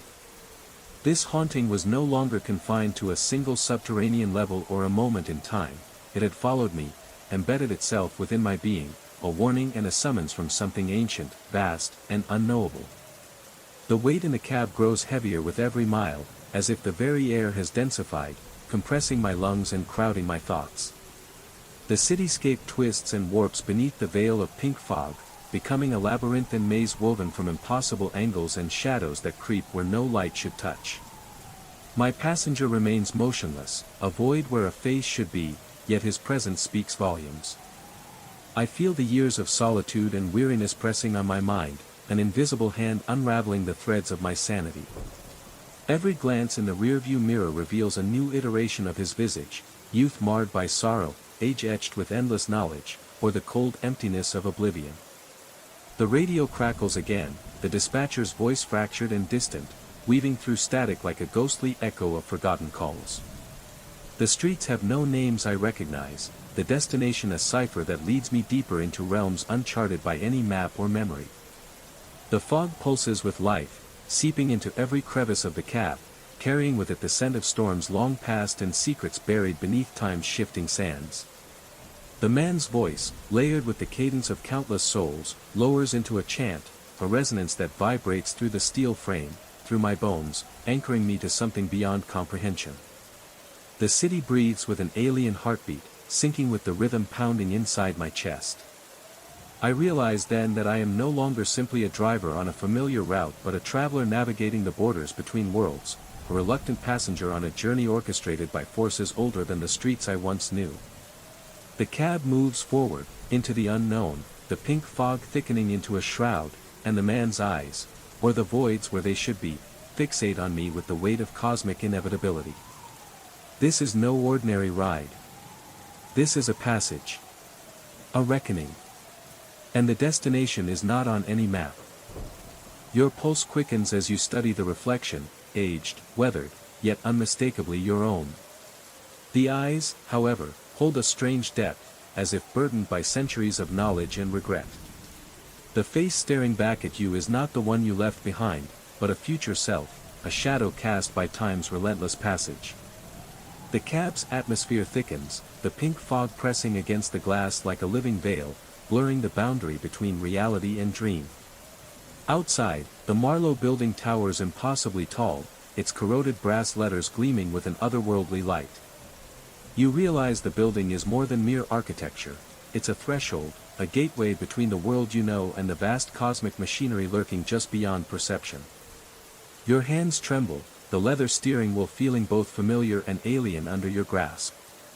The radio crackles again, barely audible beneath the rising hum vibrating through the chassis, and the dispatcher's voice fragments into haunting whispers. Expected to arrive, atmospheric time dilation, last seen. The words dissolve before your mind can grasp them fully, swallowed by the thickening silence inside your head. Ahead, the street sign flickers, Astor and Vine. The very intersection your mysterious passenger demanded. Your heart pounds as you realize there is no turning back. The cab's interior shifts again. The upholstery ripples like a mirage, the analog gauges spinning wildly before settling into an impossible, eternal moment. Your reflection's gaze deepens, a silent plea to brace yourself for what lies beyond. As the engine hums to life of its own accord, the Marlowe building's doors swing open, revealing a darkness that breathes and pulses with unseen life. The threshold awaits. You exhale, gripping the wheel tighter, and prepare to cross into the unknown. The journey into the cosmic enigma has only just begun. The shrill ringing shatters the silence, each ring reverberating like a pulse through the thick, unnatural air of your apartment. Your fingers tremble as you reach for the phone, heart pounding with a dreadful anticipation. The screen displays a number composed entirely of shifting, indecipherable symbols, a code beyond any language you know, yet strangely familiar, as if whispered to your mind from a place beyond time. Answering, a cold void of sound greets you, broken only by a faint hum, the same high-pitched resonance that has haunted your nights since the envelopes began arriving. And then, as if summoned by your presence, the fog outside the window pulses and thickens, faces emerging more clearly, blurred, yet their eyes lock onto you with a chilling intent. You realize, with an unsettling clarity, that you have stepped through a threshold not just of space, but of time and identity. The fog is not mere mist but a veil between dimensions, and the figures, your passengers and watchers, are echoes of selves and others caught in loops of memory and fate. The crowd below remains motionless, waiting, as if for a message, a departure, or a reckoning. Your reflection in the window flickers, shifting between the present and fractured versions of you, younger, older, lost, and transformed. You stand at the edge of all you know and all that waits beyond, caught in a symphony of time's endless dance. The ride is no longer a journey through the city streets but a passage through the corridors of existence itself. Will you step back into the cab and accept the infinite ride, surrendering to the spectral passengers and the cosmic route ahead? Or will you turn away, sealing the door on the mystery, risking the fog's relentless pursuit? The phone continues to ring, the melody now a dark cadence echoing the symphony woven into your very being. The choice is yours, but the clock has long stopped ticking, and time waits for no one. The frequency of messages escalated until Luke's art invaded every waking moment and seeped into my dreams. Each new piece was darker, more unsettling, yet impossibly beautiful, environments that seemed alive, organic, but twisted beyond recognition. His latest message didn't contain an image but a link to a game build, something he called a proof of concept. Curiosity pushed me to launch it, fingers trembling over the keyboard. The world that unfolded was both familiar and alien, a vast digital cityscape warped in impossible ways, streets folding onto themselves like origami, skies bleeding colors that shouldn't exist. At its center, a monolithic structure pulsed with light, resembling one of Luke's concept environments. The interface was eerily like my own UI designs, but distorted, as if mirrored through a cracked lens. As I navigated the game, fragments of Luke's messages echoed through the audio channels, a voice that was both a whisper and a roar, speaking in riddles about reality's folding, the architect's design unraveling, and the price of creation. The city seemed to watch me, respond to my movements, shifting when I lingered too long, trapping me in loops of streets that led nowhere and then somewhere terrifying. I tried to quit but the exit button faded into the background, replaced by a message, no escape without completion. Panic clawed at me as the digital world around me began to bleed into my real apartment. The shadows on the walls thickened, textures from the game's architecture flickered in corners, and the glow of my monitor warped into the pulsing light of the monolith. Luke's messages turned cryptic. The architect isn't human. The game is a conduit. You're the next iteration. Merge with the design or be erased. I realize now that the boundary between my reality and Luke's creation has dissolved. I'm both player and played, UI designer and unwitting architect of a collapsing world. My screen flickers, the cityscape pulses, and somewhere in the digital fog, Luke waits, not just a friend or artist, but a herald of something far older, far more terrifying. I write this now, the cursor blinking on the edge of a new project file, knowing that every keystroke weaves me deeper into the architect's symphony. And somewhere, beyond the screen's glow, the pinkish fog waits, patient, eternal, ready to pull me back into the ride that never ends. The oppressive silence that followed was almost worse than the haunting images. I sat in the dark, heart hammering, mind racing through impossible explanations. How could this person, or whatever it was, know my life in such intimate detail? How could they create images time-stamped years before I even met them? The logical part of me screamed these were hacks, fabrications, coincidences stretched beyond belief. But the deeper, more primal part of me whispered truths too terrible to accept. I knew then that Luke wasn't just a gifted artist or a creepy stalker. He was something else. Something ancient, patient, and unfathomably tied to me, to this place, to the very fabric of my reality. The name, Lucent Architect, suddenly felt less like a username and more like a title, one who designs, constructs, or perhaps manipulates worlds unseen. Sleep became a fragmented battleground. Every shadow, every flicker of light became suspect. I caught glimpses of shapes just beyond sight, feeling that same pinkish fog pressing against the edges of perception. My apartment, once my sanctuary, transformed into a shifting labyrinth, walls bending, windows reflecting impossible vistas, doors leading to places that didn't exist. When I finally dared to open my eyes one restless night, the glow of my monitor was no longer the cold light of electronics but a warm pulse, like the heartbeat of the architect itself. The game's interface bloomed across every surface, cascading over walls, wrapping around furniture. The music Luke had sent me, the melody woven into those digital landscapes, now hummed faintly through the air, syncing with the pulse of my own heart. It wasn't a game anymore. It was a summons. A merging.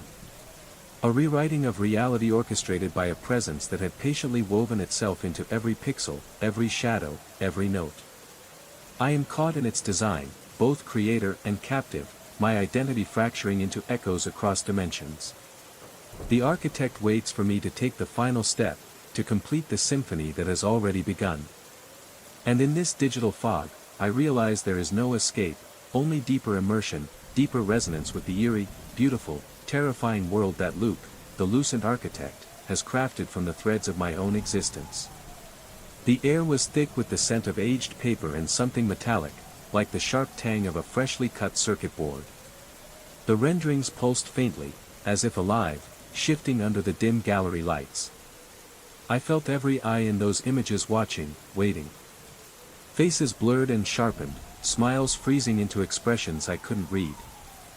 Time seemed to fold upon itself, the gallery's vastness bending in ways that defied Euclidean geometry, folding layers of reality into endless loops. Ahead, a doorway shimmered into existence, a portal not framed by wood or metal but by cascading lines of digital code streaming like waterfall. From within, a voice echoed, layered and distorted, yet unmistakably Luke's. You've seen the layers, Marcus. You've glimpsed the blueprint of your existence. But true understanding demands presence. Step beyond the frame.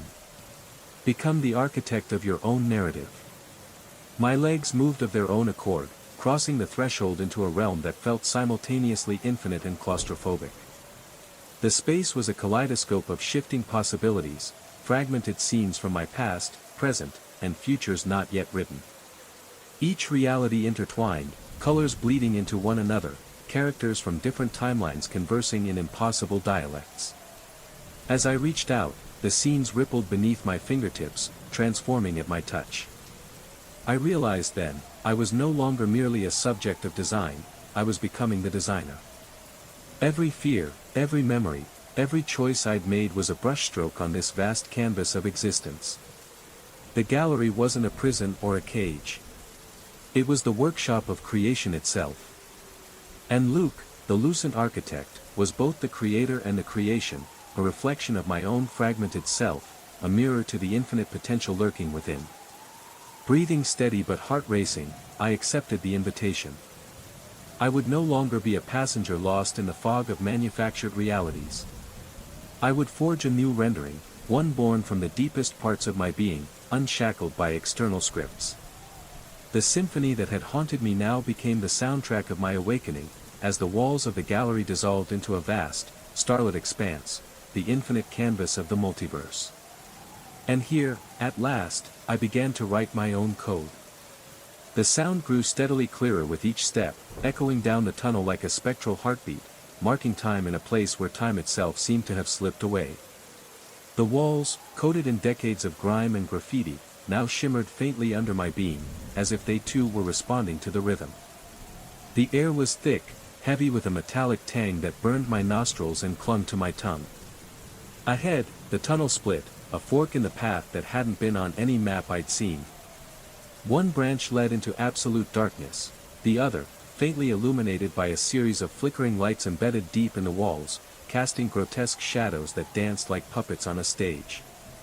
I hesitated, the clack-clack reverberating from both directions, now joined by a low, grinding vibration beneath my boots, as if some colossal engine churned hidden in the depths.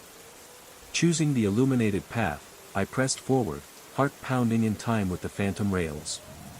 The track suddenly reappeared beneath my feet, gleaming black steel, impossibly pristine amid the decay. My flashlight caught something unusual, etchings on the ties, runes and symbols I didn't recognize, pulsing faintly with an otherworldly blue light.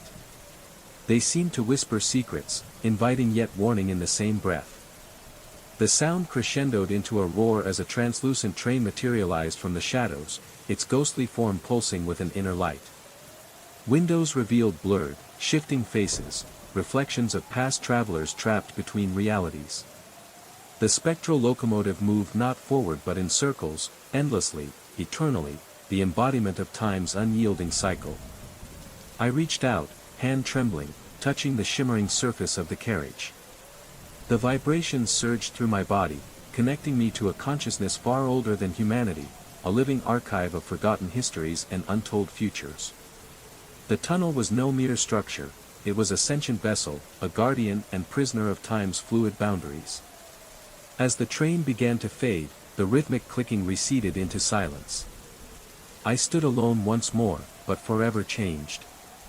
The subway tunnel beneath the city was a gateway, a liminal space where past, present, and future converged, and where my footsteps would echo endlessly, part of the ceaseless rhythm of existence.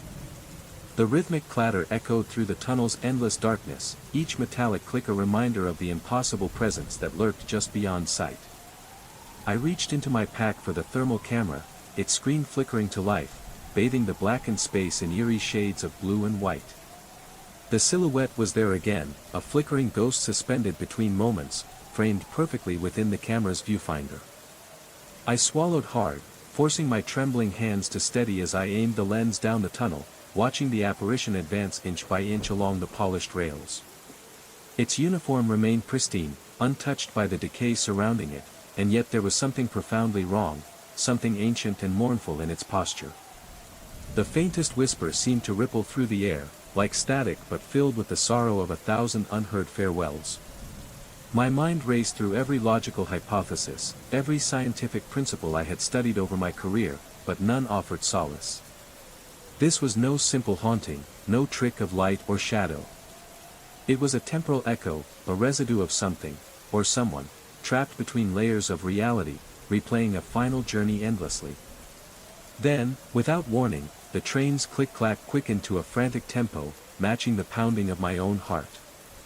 The temperature dropped even further, frost beginning to crystallize on the rusted beams and my breath becoming visible in the frigid air.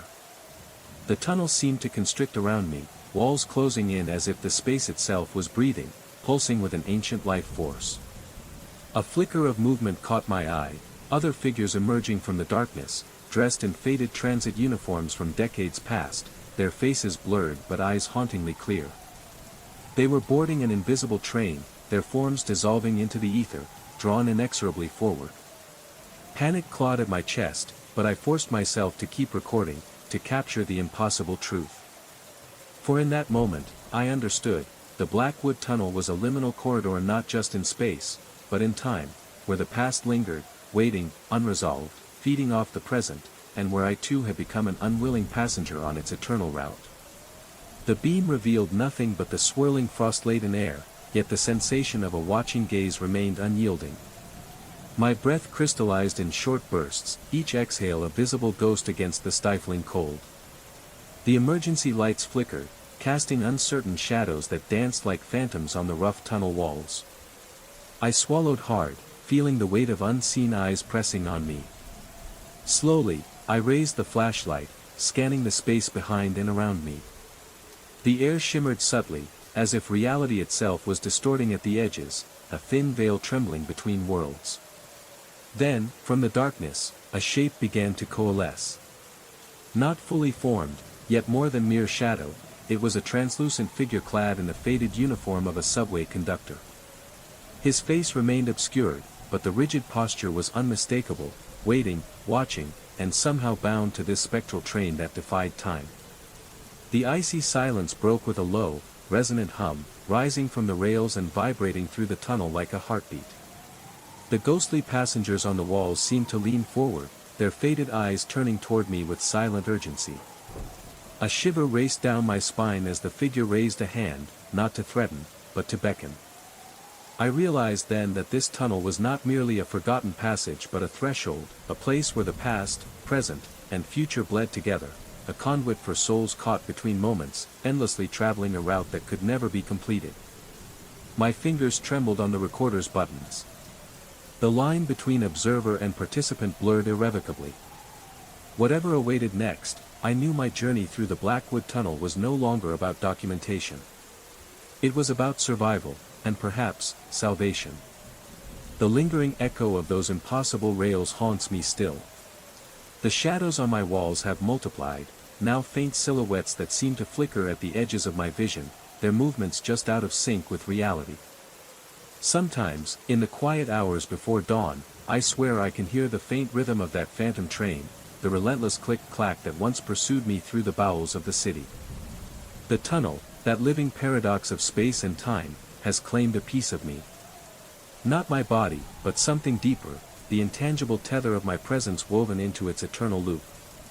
My watch, stubborn and precise, marks those frozen 9 minutes daily, a cruel reminder of the moment I glimpsed beyond the veil. Though my photographs reveal only emptiness, I no longer doubt what I witnessed. There is a world beneath our world, where time folds and memories linger like ghosts riding an endless train. And somewhere, in the shifting shadows of that abandoned line, the conductor named Martin still waits, an eternal sentinel between moments, beckoning the next traveler into the perpetual journey. I have learned to live with this knowledge, a silent passenger on a track that stretches beyond sight, where beginnings and endings blur. The train never stops. And neither do I.